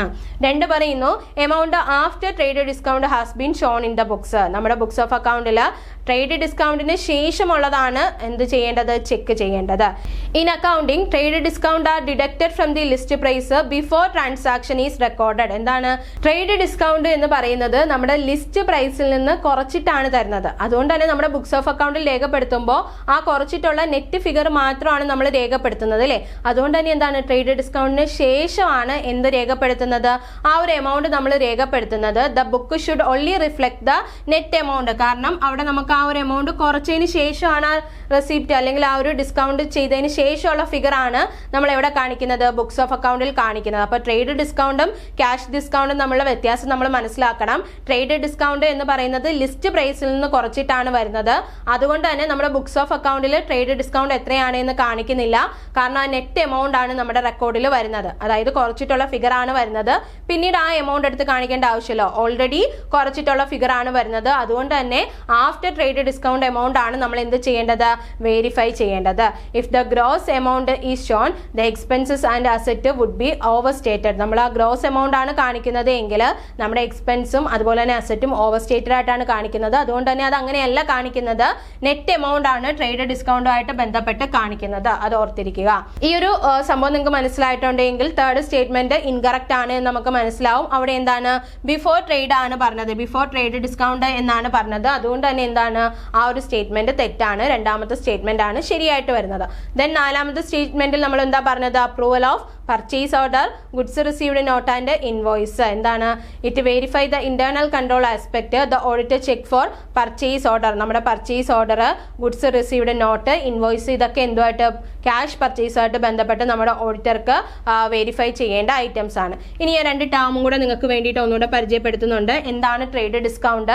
എന്താണ് ക്യാഷ് ഡിസ്കൗണ്ട്? ട്രേഡ് ഡിസ്കൗണ്ട് ഞാൻ ഓൾറെഡി പറഞ്ഞു. എന്താണ് ട്രേഡ് ഡിസ്കൗണ്ട് എന്ന് പറയുന്നത്? ഡിഡക്റ്റഡ് അറ്റ് ദി സോഴ്സ് ആണ്. എപ്പോഴാണോ ആ ഒരു ട്രാൻസാക്ഷൻ നടക്കുന്നത് അവിടെ വെച്ച് തന്നെ ഡിഡക്ട് ചെയ്യുന്നു. അതുകൊണ്ട് അത് എവിടേക്ക് വരുന്നില്ല? നമ്മുടെ ബുക്സ് ഓഫ് അക്കൗണ്ടിലേക്ക് റെക്കോർഡ് ചെയ്യുന്നില്ല. അപ്പോൾ ബുക്സ് ഓഫ് അക്കൗണ്ടിൽ റെക്കോർഡ് ചെയ്യാത്ത ഡിസ്കൗണ്ട് ഏതാണ്? ട്രേഡ് ഡിസ്കൗണ്ട് ആണ്. എന്നാൽ ക്യാഷ് ഡിസ്കൗണ്ട് എന്ന് പറയുന്നത് എന്താണ്? Recorded in the books, discount received because it is an incentive for quick payment. എന്താണ്? പെട്ടെന്ന് തന്നെ പേയ്മെന്റ് നടത്താൻ വേണ്ടിയിട്ട് നമ്മൾ കൊടുക്കുന്ന ഡിസ്കൗണ്ട് ആണ്. ഡെറ്റേഴ്സിന് നമ്മൾ കൊടുക്കുന്ന ഡിസ്കൗണ്ട് ആണ് ക്യാഷ് ഡിസ്കൗണ്ട് എന്ന് പറയുന്നത്. പക്ഷെ അവർക്ക് എന്താണ്? ആ ഒരു ട്രാൻസാക്ഷൻ നടക്കുമ്പോൾ നമ്മൾ ഫുൾ എമൗണ്ട് തന്നെയാണ് കാണിക്കുന്നത്. അപ്പോൾ നമ്മുടെ ബുക്സ് ഓഫ് അക്കൗണ്ടിൽ വന്നു. പിന്നീട് അതിനുശേഷം ഡിസ്കൗണ്ട് കൊടുക്കുന്നു എന്ന് പറയുമ്പോൾ എന്താണ്? ആ ഡിസ്കൗണ്ടിന്റെ എമൗണ്ട് എവിടെ വരും? നമ്മുടെ ബുക്സ് ഓഫ് അക്കൗണ്ടിൽ വരും. അപ്പോൾ ബുക്സ് ഓഫ് അക്കൗണ്ടിൽ വരാത്തത് ട്രേഡ് ഡിസ്കൗണ്ടും വരുന്നത് ക്യാഷ് ഡിസ്കൗണ്ടും ആണ് എന്നുള്ള കാര്യം നിങ്ങൾ ഓർത്തിരിക്കുക. നെക്സ്റ്റ് ക്വസ്റ്റ്യൻ നോക്കാം. Which of the following statement are right? താഴെ തന്നിരിക്കുന്ന സ്റ്റേറ്റ്മെന്റിൽ ഏതൊക്കെയാണ് ശരിയായിട്ടുള്ള സ്റ്റേറ്റ്മെന്റ് എന്നാണ് ചോദിച്ചിരിക്കുന്നത് അല്ലേ? റൈറ്റ് ആണ് നോക്കേണ്ടത്. First statement internal check has a wider scope and will contain the internal control system and internal audit. എന്താ പറഞ്ഞത്? ഇന്റേണൽ ചെക്കിന് വൈഡർ കോൺസെപ്റ്റ് അല്ലെങ്കിൽ വൈഡർ സ്കോപ്പ് ആണുള്ളത്. അതിനകത്ത് വരുന്ന 2 കോൺസെപ്റ്റുകളാണ് ഇന്റേണൽ കൺട്രോൾ സിസ്റ്റവും ഇന്റേണൽ ഓഡിറ്റും എന്നാണ് പറഞ്ഞത്. നമ്മൾ നേരത്തെ ഒരു ക്വസ്റ്റ്യനിൽ പറഞ്ഞിരുന്നു എന്താണ് ഇന്റേണൽ കൺട്രോൾ സിസ്റ്റം, അതുപോലെ എന്താണ് ഇന്റേണൽ ചെക്ക്, എന്താണ് ഇന്റേണൽ ഓഡിറ്റ് എന്ന്. അവിടെ നമ്മൾ ഡിസ്കസ് ചെയ്ത കാര്യമാണ് ഇന്റേണൽ കൺട്രോൾ ആണ് ബ്രോഡർ സ്കോപ്പ് വരുന്നത്. അതിനകത്ത് വരുന്ന രണ്ട് ടേമുകളാണ് ഇന്റേണൽ ചെക്കും ഇന്റേണൽ ഓഡിറ്റും. ഇവിടെ പറഞ്ഞിരിക്കുന്നത് ശരിയാണോ? തെറ്റാണില്ലേ? തിരിച്ചാണ് പറഞ്ഞിരിക്കുന്നത്. ഇന്റേണൽ കൺട്രോൾ സിസ്റ്റത്തിനകത്ത് വരുന്നതാണ് ഇന്റേണൽ ചെക്കും ഇന്റേണൽ ഓഡിറ്റും. അതുകൊണ്ട് തന്നെ ആ ഒരു സ്റ്റേറ്റ്മെന്റ് നമുക്ക് തെറ്റാണെന്ന് മനസ്സിലായി. ദെൻ ഇതുപോലെ സ്റ്റേറ്റ്മെന്റ് വൈസ് ക്വസ്റ്റ്യൻ വരുമ്പോൾ ഫുൾ സ്റ്റേറ്റ്മെന്റും വായിക്കാതെയും ചിലപ്പോൾ നമുക്ക് ആൻസറിലേക്ക് എത്താൻ വേണ്ടിയിട്ട് പറ്റും. എലിമിനേഷൻ മെത്തേഡ് നിങ്ങൾ യൂസ് ചെയ്യുകയാണെങ്കിൽ ഒരുപാട് ടൈം നമുക്ക് സേവ് ചെയ്യാൻ പറ്റും. ഇപ്പോൾ ഇവിടുത്തെ ഓപ്ഷൻസ് ചെക്ക് ചെയ്യുകയാണെങ്കിൽ നമുക്ക് മനസ്സിലായി റൈറ്റ് ആണ് ചോദിച്ചത്, ഒന്നാമത്തെ സ്റ്റേറ്റ്മെന്റ് തന്നെ തെറ്റാണ് എന്ന് മനസ്സിലാക്കുകയാണെങ്കിൽ നമുക്ക് ഏതൊക്കെ ഓപ്ഷൻ എലിമിനേറ്റ് ചെയ്യാം, ഒന്ന് വരുന്നതെല്ലാം തെറ്റാണ് എന്ന് നമുക്ക് മനസ്സിലായി അല്ലേ? അപ്പോൾ നമുക്ക് മനസ്സിലായി എന്താ, ഒന്നെങ്കിൽ ഓപ്ഷൻ ബി ആയിരിക്കും അല്ലെങ്കിൽ ഓപ്ഷൻ ഡി ആയിരിക്കും നമ്മുടെ ആൻസർ. ദെൻ ഈ ഓപ്ഷൻസ് കമ്പയർ ചെയ്യുകയാണെങ്കിൽ ഉറപ്പായിട്ടും എന്താണ്, മൂന്നാമത്തെ സ്റ്റേറ്റ്മെന്റ് ശരിയാണ് എന്ന് നമുക്ക് മനസ്സിലാവും അല്ലേ? അവിടെ രണ്ടിടത്ത് മൂന്നാമത്തെ സ്റ്റേറ്റ്മെന്റ് ഉണ്ട്. അങ്ങനെ വരുമ്പോൾ ഈ രണ്ടാമത്തെ സ്റ്റേറ്റ്മെന്റ് കൂടെ വായിച്ചിട്ട് നമുക്ക് മൂന്നാമത്തെ സ്റ്റേറ്റ്മെന്റ് വായിക്കാതെ തന്നെ ആൻസറിലേക്ക് എത്താൻ പറ്റും. അങ്ങനെയും നിങ്ങൾ പ്രാക്ടീസ് ചെയ്ത് നോക്കുക. അപ്പോൾ നമുക്ക് ടൈം സേവ് ചെയ്യാൻ പറ്റുന്നതാണ്. അപ്പോൾ നമുക്ക് നോർമൽ രീതിയിൽ നോക്കുകയാണെങ്കിൽ രണ്ടാമത്തെ സ്റ്റേറ്റ്മെന്റ് പറയുന്നു internal auditor will conduct the statutory audit and will report the share holders. ശരിയാണോ? ഇന്റേണൽ ഓഡിറ്റർ ആണോ ഒരു സ്റ്റാറ്റ്യൂട്ടറി ഓഡിറ്റ് കണ്ടക്ട് ചെയ്യുന്നത്? സ്റ്റാറ്റ്യൂട്ടറി ഓഡിറ്റ് എന്ന് പറഞ്ഞാൽ എന്താണ്? നിയമപ്രകാരം നിർബന്ധമാക്കിയിട്ടുള്ള ഓഡിറ്റിനെയാണ് സ്റ്റാറ്റ്യൂട്ടറി ഓഡിറ്റ് എന്ന് പറയുന്നത്. അതൊരു ഇന്റേണൽ ഓഡിറ്റർ അല്ല ചെയ്യേണ്ടത്. അതിന് പ്രത്യേകം ഒരു എക്സ്റ്റേണൽ ഓഡിറ്റർ അല്ലെങ്കിൽ ഒരു സ്റ്റാറ്റ്യൂട്ടറി ഓഡിറ്റർ ആണ് അതിന് വരേണ്ടത്. സോ അതുകൊണ്ട് തന്നെ രണ്ടാമത്തെ സ്റ്റേറ്റ്മെന്റ് എന്താണ്? തെറ്റാണ്. അങ്ങനെയാണെങ്കിൽ ഇനി മൂന്നാമത്തെ സ്റ്റേറ്റ്മെന്റ് വായിക്കാതെ തന്നെ നമുക്ക് മനസ്സിലാവും ഇതിന്റെ ആൻസർ ഏതാണ് വരുന്നത്, ഓപ്ഷൻ ഡി ആണ് വരുന്നത് എന്ന് മനസ്സിലാവും. ജസ്റ്റ് മൂന്നാമത്തെ സ്റ്റേറ്റ്മെന്റ് എന്താണ് പറയുന്നത് നോക്കാം. Internal check is a work routine in which the work done by one staff is automatically counter checked by the work of another. നമ്മൾ പറഞ്ഞതാണ് അല്ലേ, ഇന്റേണൽ ചെക്ക് എന്താണ് എന്ന് പറഞ്ഞു. ഒരു വ്യക്തി ചെയ്യുന്ന വർക്ക് ഓട്ടോമാറ്റിക്കലി കൗണ്ടർ ചെക്ക് ചെയ്ത് നെക്സ്റ്റ് വ്യക്തിയിലേക്ക് ആ ഡ്യൂട്ടി പോകുന്നതാണ് ഇന്റേണൽ ചെക്ക് എന്ന് പറഞ്ഞത്. അത് ശരിയായിട്ടുള്ള സ്റ്റേറ്റ്മെന്റ് തന്നെയാണ്. അപ്പോൾ ഇവിടെ ശരിയായിട്ടുള്ള സ്റ്റേറ്റ്മെന്റ് എന്താണ്? സ്റ്റേറ്റ്മെന്റ് 3 ആണ്. അത് ഓപ്ഷൻ വരുന്നത് ഓപ്ഷൻ ഡിയിലാണ്. So the answer is option D. Statement 3 along is right. ഇനി നമുക്ക് ആ ഒരു സ്റ്റേറ്റ്മെന്റുകൾ തെറ്റാനുള്ള കാരണങ്ങൾ ഒന്നുകൂടെ നോക്കാം. ഫസ്റ്റ് സ്റ്റേറ്റ്മെന്റ് ഇതായിരുന്നു, internal check has a wider scope and will contain the internal control system and internal audit. Actually the relationship is exact opposite. ഇവിടെ തന്നിരിക്കുന്നത് കറക്റ്റ് ആയിട്ടുള്ള റിലേഷൻ അല്ല, ഓപ്പോസിറ്റ് ആണ് വരുന്നത്. Internal control is the umbrella term. Internal control ആണ് wider scope ഉള്ളത് അല്ലെങ്കിൽ umbrella term എന്നറിയപ്പെടുന്നത്. അതുപോലെ തന്നെ അതിനകത്ത് ഇൻക്ലൂഡ് ചെയ്യുന്ന രണ്ട് ടേമുകളാണ് ഇന്റേണൽ ചെക്കും ഇന്റേണൽ ഓഡിറ്റും. അപ്പോൾ ഇന്റേണൽ കൺട്രോൾ എന്ന് പറയുന്നത് internal check plus internal audit plus other administrative കൺട്രോളുകൾ ചേരുന്നതാണ് ഇന്റേണൽ കൺട്രോൾ എന്ന് പറഞ്ഞത്. സോ അവിടെ അത് തെറ്റായിട്ട് വന്നത് എന്താണെന്ന് നമുക്ക് മനസ്സിലായി. Then second statement internal auditor will conduct the statutory audit and will report to the shareholders. അതും ഇൻകറക്റ്റ് ആണ് അല്ലേ? കാരണം എന്ന് പറഞ്ഞാൽ ഇന്റേണൽ ഓഡിറ്റർ എന്ന് പറയുന്നത് സ്റ്റാറ്റ്യൂട്ടറി ഓഡിറ്റ് നടത്താൻ വേണ്ടിയിട്ടുള്ള ആളല്ല. അദ്ദേഹത്തെ അപ്പോയിന്റ് ചെയ്തത് മാനേജ്മെന്റ് ആണ്. അതുകൊണ്ട് തന്നെ അദ്ദേഹം റിപ്പോർട്ട് സബ്മിറ്റ് ചെയ്യേണ്ടത് മാനേജ്മെന്റിനോ ബോർഡിനോ ആണ്, അല്ലാണ്ട് നമ്മുടെ ഷെയർ ഹോൾഡേഴ്സിനും അല്ല. അപ്പോൾ രണ്ട് കാര്യങ്ങളിൽ ഇവിടെ തെറ്റുണ്ട്. റിപ്പോർട്ട് സബ്മിറ്റ് ചെയ്യുന്നത് ഷെയർ ഹോൾഡേഴ്സിനാണെന്ന് പറഞ്ഞു, അതും തെറ്റാണ്. സ്റ്റാറ്റ്യൂട്ടറി ഓഡിറ്റ് നടത്തുന്നത് ഒരു ഇന്റേണൽ ഓഡിറ്റർ ആണ് എന്ന് പറഞ്ഞതും തെറ്റാണ് അല്ലേ? അപ്പോൾ അതുപോലെ തന്നെ സ്റ്റാറ്റ്യൂട്ടറി ഓഡിറ്റർ അല്ലെങ്കിൽ എക്സ്റ്റേണൽ ഓഡിറ്ററുടെ കാര്യം പറയുന്നുണ്ട്. അയാളെ അപ്പോയിന്റ് ചെയ്യുന്ന ആരാണ്? ഷെയർ ഹോൾഡേഴ്സ് ആണ്. അതുകൊണ്ട് തന്നെ റിപ്പോർട്ട് നൽകേണ്ടത് ഷെയർ ഹോൾഡറിനാണ്. അപ്പോൾ രണ്ട് കാര്യങ്ങൾ നിങ്ങൾ ഓർത്തിരിക്കുക. ഇന്റേണൽ ഓഡിറ്ററിനെ അപ്പോയിന്റ് ചെയ്യുന്നത് മാനേജ്മെന്റ് ആണ്. അപ്പോൾ ഇന്റേണൽ ഓഡിറ്റർ റിപ്പോർട്ട് നൽകുന്നത് മാനേജ്മെന്റിനോ ബോർഡിനോ ആണ്. എന്നാൽ സ്റ്റാറ്റ്യൂട്ടറി ഓഡിറ്ററിനെ അപ്പോയിന്റ് ചെയ്യുന്നത് ഷെയർ ഹോൾഡേഴ്സ് ആണ്. ആ സ്റ്റാറ്റ്യൂട്ടറി ഓഡിറ്റർ ആ ഓഡിറ്റ് റിപ്പോർട്ട് നൽകേണ്ടത് ഷെയർ ഹോൾഡേഴ്സിനാണ്. And focuses on whether the financial statement show a fair and true view. And internal auditor is generally not allowed to conduct the statutory audit. ഇത് നിങ്ങൾ മനസ്സിലാക്കുക. Internal auditor അല്ല എന്ത് ചെയ്യുന്നത്? Statutory audit നടത്തുന്നത്. ദേ lakh the required independence. കാരണം എന്താ? അദ്ദേഹത്തിനല്ല അത് ചെയ്യാൻ പറ്റുന്നത്. അതിന് വേണ്ടിയിട്ട് ഷെയർ ഹോൾഡേഴ്സ് ആരെ അപ്പോയിന്റ് ചെയ്യും? ഒരു എക്സ്റ്റേണൽ ഓഡിറ്റർ അല്ലെങ്കിൽ സ്റ്റാറ്റ്യൂട്ടറി ഓഡിറ്ററിനെയാണ് അപ്പോയിന്റ് ചെയ്യുന്നത്. അപ്പോൾ രണ്ടാമത്തെ സ്റ്റേറ്റ്മെന്റിൽ രണ്ട് മിസ്റ്റേക്കുകളാണ് ഉള്ളത്. മൂന്നാമത്തെ സ്റ്റേറ്റ്മെന്റ് ശരിയാണ് എന്ന് നമ്മൾ പറഞ്ഞതാണ്. ഇന്റേണൽ ചെക്കിന്റെ ഒരു സിമ്പിൾ മീനിങ് തന്നെയാണ് തന്നിരിക്കുന്നത്. ശരിയായിട്ടുള്ള സ്റ്റേറ്റ്മെന്റ് ആണ്. Internal check is a work routine in which the work done by one staff is automatically counter checked by the work of another. Correct ആയിട്ടുള്ള സ്റ്റേറ്റ്മെന്റ് ആണ്. ഇന്റേണൽ ചെക്കിന്റെ മീനിങ് ആണ്. അവിടെ തന്നിരിക്കുന്നത്. ഇനി ഈ 3 ടേമുകൾ തമ്മിൽ നോക്കുമ്പോൾ എങ്ങനെയാണ് ബന്ധപ്പെട്ടിരിക്കുന്നത് നമുക്കൊന്ന് നോക്കാം. ഇന്റേണൽ കൺട്രോൾ എന്ന് പറയുന്നത് ഹോൾ സിസ്റ്റം ആണ്, അതൊരു അംബർല ടേം ആണ്, അല്ലെങ്കിൽ ഒരു ഹോൾ സിസ്റ്റം ആണ് എന്ന് മനസ്സിലായി. ഇന്റേണൽ ചെക്ക് എന്ന് പറയുന്നത് daily process of segregation of duty ആണ്, അതായത് ഒരാളുടെ വർക്ക്, ഒരു ക്ലർക്ക് ചെയ്യുന്ന വർക്ക് എന്താ ഓട്ടോമാറ്റിക്കലി മറ്റേ ക്ലർക്കിന്റെ വർക്കിന്റെ കൂടെ എന്താണ് ചെക്ക് ചെയ്ത് പോകുന്ന ഒരു ഡെയിലി പ്രോസസ് ആണ് ഏത് ഇന്റേണൽ ചെക്ക് എന്ന് പറയുന്നത്. ഇന്റേണൽ ഓഡിറ്റ് എന്ന് പറയുന്നത് ഒരു independent review of that system, അതായത് ഈ വന്ന സിസ്റ്റത്തിന്റെ ഒരു ഇൻഡിപെൻഡന്റ് റിവ്യൂ ആണ് ഏതെന്ന് പറയുന്നത് ഇന്റേണൽ ഓഡിറ്റ് എന്ന് പറയുന്നത്. അപ്പൊ ഈ 3 ടേമും കൃത്യമായിട്ട് മനസ്സിലാക്കുക. ഇതിൽ അംബർല ടേം അല്ലെങ്കിൽ ഹോൾ സിസ്റ്റം അല്ലെങ്കിൽ എൻഡയർ പറയുന്നത് ഏതാണ് ഇന്റേണൽ കൺട്രോൾ ആണ്. അതിനകത്താണ് ഇന്റേണൽ ചെക്കും ഇന്റേണൽ ഓഡിറ്റും വരുന്നത്. നമുക്ക് അതിന്റെ ഫ്യൂച്ചേഴ്സ് ഒന്ന് 3 ഡിഫറെന്റ് ആയിട്ടുള്ള കോൺസെപ്റ്റുകൾ നോക്കാം. Internal check, internal audit and statutory audit. ഇത് 3 ആയിരുന്നു നമ്മുടെ ക്വസ്റ്റ്യനകത്ത് വന്നിരുന്ന സ്റ്റേറ്റ്മെന്റുകൾ. അപ്പൊ എങ്ങനെയാണ് ഇത് വർക്ക് ചെയ്യുന്നത്? ഇന്റേണൽ ചെക്ക് എന്ന് പറയുന്നത് റെഗുലർ ഓപ്പറേറ്റിംഗ് സ്റ്റാഫ് ആണ്. കാരണം ഒരാൾ ചെയ്ത വർക്ക് മറ്റേ ആളുടെ ജോലിയുടെ ഭാഗമായിട്ട് എന്ത് ചെയ്യാണ് ചെക്ക് ചെയ്ത് പോവാണ് അല്ലെ, ഓട്ടോമാറ്റിക്കലി ചെക്ക് ചെയ്യാണ്. അതുകൊണ്ട് തന്നെ അതെന്താണ് റെഗുലർ ഓപ്പറേറ്റിംഗ് സ്റ്റാഫ് ആണ് ഇത് വർക്ക് ചെയ്യുന്നത് എന്ന് പറയാം. എന്നാൽ ഇന്റേണൽ ഓഡിറ്റ് എന്ന് പറയുന്നത് എന്താണ് ഡിഫറെന്റ് ആണ് അല്ലെ, ഒരു ഇൻഡിപെൻഡന്റ് ഡിപ്പാർട്ട്മെന്റ് ഉണ്ട് ഇന്റേണൽ ഓഡിറ്റ് ഡിപ്പാർട്ട്മെന്റ് എന്ന് പറയുന്നത്. അതുപോലെ തന്നെ സ്റ്റാറ്റ്യൂട്ടറി ഓഡിറ്റിനും ഉണ്ട് ഒരു ഇൻഡിപെൻഡന്റ് എക്സ്റ്റേണൽ ഓഡിറ്റർ ആണ് ഇത് ചെയ്യുന്നത്. അപ്പൊ ആരാണ് ഈ വർക്ക് ചെയ്യുന്നത്? ഇന്റേണൽ ചെക്കില് റെഗുലർ ഓപ്പറേറ്റിംഗ് സ്റ്റാഫ് തന്നെയാണ് ചെയ്യുന്നത്. ഇന്റേണൽ ഓഡിറ്റില് ഇന്റേണൽ ഓഡിറ്റ് ഡിപ്പാർട്ട്മെന്റ് ഉണ്ട്. അതുപോലെ സ്റ്റാറ്റ്യൂട്ടറി ഓഡിറ്റില് ഒരു ഇൻഡിപെൻഡന്റ് എക്സ്റ്റേണൽ ഓഡിറ്റർ അല്ലെങ്കിൽ സ്റ്റാറ്റ്യൂട്ടറി ഓഡിറ്റർ ആണ് ഈ ഒരു വർക്ക് ചെയ്യുന്നത്. ഇനി ടൈമിംഗ് നോക്കുകയാണെങ്കിൽ ഇന്റേണൽ ചെക്ക് നമുക്കറിയാം കണ്ടിന്യൂസ് അല്ലെങ്കിൽ റിയൽ ടൈം ആണ് അല്ലേ. കാരണം എന്താ, ഒരാൾ ചെയ്ത വർക്ക് ഓട്ടോമാറ്റിക്കലി അടുത്ത ആള് അതിന്റെ ഭാഗമായിട്ട് ബാക്കി ചെയ്തു പോവുകയാണ്. അതുകൊണ്ട് തന്നെ അവിടെ എന്താണ് കണ്ടിന്യൂസ് ആണ് എന്ന് പറയാം. എന്നാൽ ഇന്റേണൽ ഓഡിറ്റ് എന്ന് പറയുന്നത് എപ്പോഴാണോ ഫാക്ട് നടന്നത് അതിനുശേഷം പീരിയോഡിക് ആയിട്ട് ചെയ്യുന്നതാണ് internal audit. Statutory audit normally annually ആണ് ചെയ്യുന്നത്, അല്ലെങ്കിൽ ഹാഫ് ഇയർലി ഒക്കെ ചെയ്യാറുണ്ട്. നോർമൽ കേസിൽ ആനുവലി ആണ് ഏത് വരുന്നത് സ്റ്റാറ്റ്യൂട്ടറി ഓഡിറ്റ് വരുന്നത്. ഇനി ഇത് റിപ്പോർട്ട് ചെയ്യുന്നത് ആർക്കാണെന്ന് വെച്ചാൽ ഇന്റേണൽ ചെക്ക് എന്ന് പറയുന്നത് part of the work flow ആണ്. നമുക്ക് റിപ്പോർട്ട് ചെയ്യേണ്ട ആവശ്യമില്ല. എന്താ, നമ്മുടെ വർക്ക് ഫ്ലോയുടെ പാർട്ടായിട്ട് അടുത്തടുത്ത ക്ലർക്കുകൾ അത് ചെയ്തു പോവുകയാണ് ചെയ്യുന്നത്. എന്നാൽ ഇന്റേണൽ ഓഡിറ്റ് ആരാണ് മാനേജ്മെന്റിനോ ബോർഡിനോ ആണ് എന്താ ചെയ്യേണ്ടത് സബ്മിറ്റ് ചെയ്യേണ്ടത്, അല്ലെങ്കിൽ റിപ്പോർട്ട് സബ്മിറ്റ് ചെയ്യേണ്ടത്. കാരണം അവരെ അപ്പോയിന്റ് ചെയ്തത് മാനേജ്മെന്റ് ആണ്. അപ്പോൾ ആ റിപ്പോർട്ട് ആർക്കാണ് കൊടുക്കേണ്ടത്? മാനേജ്മെന്റ് അല്ലെങ്കിൽ ബോർഡിനാണ്. എന്നാൽ സ്റ്റാറ്റ്യൂട്ടറി ഓഡിറ്റ് റിപ്പോർട്ട് കൊടുക്കേണ്ടത് ഷെയർ ഹോൾഡേഴ്സിനാണ്.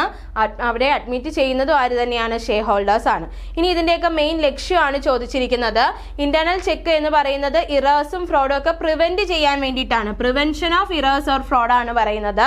എന്നാൽ ഇന്റേണൽ ഓഡിറ്റ് എന്ന് പറയുന്നത് റിവ്യൂ ആൻഡ് ഇംപ്രൂവ്മെന്റ് ആണ്. എന്തിന്റെ ഗോള്? ഇന്റേണൽ ഓഡിറ്റിന്റെ ഗോള്. സ്റ്റാറ്റ്യൂട്ടറി ഓഡിറ്റിന്റെ ഗോൾ അല്ലെങ്കിൽ ഒബ്ജക്റ്റീവ് എന്ന് ചോദിച്ചാൽ എക്സ്പ്രഷൻ ഓഫ് ഒപ്പീനിയൻ ആണ്. ഒപ്പീനിയൻ എക്സ്പ്രസ് ചെയ്യുക എന്നുള്ളതാണ് മെയിൻ ഗോള് എന്നറിയപ്പെടുന്നത്. അപ്പൊ ഈ ഒരു കമ്പാരിസൺ ടേബിളും കൂടെ നിങ്ങൾ മനസ്സിൽ വെക്കുകയാണെങ്കിൽ ഇതുമായിട്ട് മറിച്ചും തിരിച്ചും ഒക്കെ ചോദിച്ചാലും നമുക്ക് ആൻസർ ചെയ്യാൻ വേണ്ടിയിട്ട് പറ്റുന്നതാണ്. Next question, which of the following statement are wrong? താഴെ തന്നിരിക്കുന്ന സ്റ്റേറ്റ്മെന്റിൽ റോങ് ആയിട്ടുള്ള സ്റ്റേറ്റ്മെന്റ് ആണ് നമ്മളോട് ചോദിച്ചിരിക്കുന്നത്. 3 സ്റ്റേറ്റ്മെന്റ് ഉണ്ട്. First one, audit programme is prepared by the company and will be submitted to the audit assistant during the conduct of audit. എന്താണ്, ഓഡിറ്റിന്റെ സമയത്ത് ഓഡിറ്റ് പ്രോഗ്രാം കമ്പനി തയ്യാറാക്കിയിട്ട് ഓഡിറ്റർക്ക് നൽകുന്നു എന്നാണ് പറഞ്ഞത്. ശരിയാണോ? ഓഡിറ്റ് പ്രോഗ്രാം തയ്യാറാക്കേണ്ടത് ആരാണ് എന്നുള്ള ക്വസ്റ്റ്യൻ ആണ് നമ്മളിവിടെ അറിഞ്ഞിരിക്കേണ്ടത്. അതൊരിക്കലും കമ്പനി അല്ല. കമ്പനിയാണോ? അല്ല. ഓഡിറ്റ് പ്രോഗ്രാം തയ്യാറാക്കേണ്ടത് ഓഡിറ്റർ ആണ്. കമ്പനി അത് തയ്യാറാക്കുകയാണെങ്കിൽ കമ്പനിയുടെ ഡിഫോൾട്ടുകളൊക്കെ അതിനകത്ത് മറച്ചു വെച്ചിട്ടായിരിക്കും അത് ചെയ്യുന്നത് അല്ലേ. അതൊന്നും കണ്ടുപിടിക്കാൻ പറ്റുന്ന രീതിയിലായിരിക്കില്ല വരുന്നത്. അതുകൊണ്ട് തന്നെ അതെന്താണ്? തെറ്റാണ്. ഓഡിറ്റ് പ്രോഗ്രാം പ്രിപ്പയർ ചെയ്യുന്നത് കമ്പനി അല്ല. ഒന്നാമത്തെ സ്റ്റേറ്റ്മെന്റ് തെറ്റാണെന്ന് മനസ്സിലായി. Elimination method നോക്കാമല്ലോ. റോങ് ആയിട്ടുള്ളതാണ്. അപ്പോൾ ആൻസറിനകത്ത് എന്തായാലും സ്റ്റേറ്റ്മെന്റ് 1 ഉണ്ടാകണം. സ്റ്റേറ്റ്മെന്റ് 1 ഇല്ലാത്ത ഓപ്ഷൻസ് ഒക്കെ നമുക്ക് എലിമിനേറ്റ് ചെയ്യാം. ഇത് രണ്ടും വരില്ല. അങ്ങനെയാണെങ്കിൽ ഓപ്ഷൻ എയോ അല്ലെങ്കിൽ ഡിയോ ആണ് വരുന്നത്. രണ്ടാമത്തെ സ്റ്റേറ്റ്മെന്റ് കൂടെ വായിച്ചു നോക്കിയാൽ നമുക്ക് 3 വായിക്കാതെ തന്നെ ആൻസറിൽ എത്താൻ വേണ്ടിയിട്ട് പറ്റും. ടൈം അവിടെ നിങ്ങൾക്ക് സേവ് ചെയ്യാൻ പറ്റും. അപ്പോൾ രണ്ടാമത്തെ സ്റ്റേറ്റ്മെന്റ് എന്താണ്? Audit note will contain all those uncleared queries noted by the audit staff which audit require further clarification from the company. എന്താണ് ഓഡിറ്റ് നോട്ട് അല്ലെങ്കിൽ ഓഡിറ്റ് നോട്ട് ബുക്ക്, നമ്മൾ പഠിച്ചത് ഓഡിറ്റ് നോട്ട് ബുക്ക് എന്നാണ്. അപ്പോൾ ആ ഓഡിറ്റ് നോട്ട് ബുക്കിനകത്ത് എന്താണുള്ളത്, നമ്മുടെ ഓഡിറ്ററിന് clear ചെയ്യാത്ത കൊറീസ്, നമ്മുടെ കമ്പനീസിൻ്റെ അടുത്ത് അവർ കൊറീസ് ഉള്ളത് ചോദിക്കാറുണ്ട്. അപ്പോൾ അത് ക്ലിയർ ചെയ്ത് തന്നില്ല എങ്കിൽ അത് നമുക്ക് ഓഡിറ്റ് നോട്ട് ബുക്കിൽ ഓഡിറ്റർക്ക് രേഖപ്പെടുത്താവുന്നതാണ്. അപ്പോൾ അതുമായിട്ട് ബന്ധപ്പെട്ട് വരുന്ന ക്ലാരിഫിക്കേഷനും കമ്പനി എന്ത് ക്ലാരിഫിക്കേഷൻ ആണ് കൊടുത്തത്, ഇതൊക്കെയാണ് ഓഡിറ്റ് നോട്ട് ബുക്കിൽ വരുന്നത് എന്നാണ് പറയുന്നത്.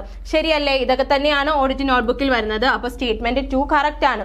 അങ്ങനെയാണെങ്കിൽ നമുക്ക് ആൻസറിലേക്ക് എത്താം. ഏതാണ്? ഓപ്ഷൻ എ ആണ് ആൻസർ ആയിട്ട് വരുന്നത്.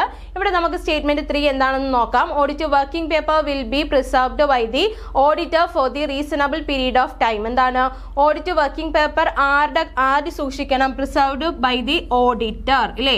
ഒരു റീസണബിൾ പീരീഡ് ഓഫ് ടൈമിൽ അത് പ്രിസർവ് ചെയ്യേണ്ട ചുമതല ആർക്കാണുള്ളത്? ഓഡിറ്റർക്കാണുള്ളത്. അതും എന്താണ് ശരിയായിട്ടുള്ള സ്റ്റേറ്റ്മെന്റ് ആണ്. അപ്പോൾ നമുക്ക് മനസ്സിലായി ഒന്നാമത്തെ സ്റ്റേറ്റ്മെന്റ് ആണ് തെറ്റായിട്ട് വരുന്നത്. So the answer is option A.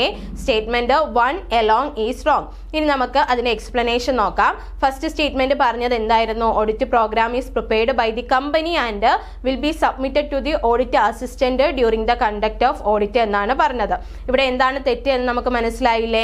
എന്താണ് ഓഡിറ്റർ ആണ് എന്ത് പ്രിപ്പയർ ചെയ്യേണ്ടത്? ഓഡിറ്റ് പ്രോഗ്രാം പ്രിപ്പയർ ചെയ്യേണ്ടത്, അല്ലാതെ ആരല്ല? കമ്പനി അല്ല. അതാണ് ഇവിടുത്തെ തെറ്റ് എന്ന് പറയുന്നത്. If the company prepared the program, കമ്പനിയാണ് ഇത് പ്രിപ്പയർ ചെയ്യുന്നത് എങ്കിൽ അവിടെ എന്തിനുള്ള ചാൻസ് ഉണ്ട്? They could design to hide their own fraud and errors. അവരുടെ ഫ്രോഡും ഇറേഴ്സും ഒക്കെ ഹൈഡ് ചെയ്യുന്ന രീതിയിലുള്ള എന്താണ് ഓഡിറ്റ് പ്രോഗ്രാം ആയിരിക്കും അവർ പ്രിപ്പയർ ചെയ്യുന്നത്.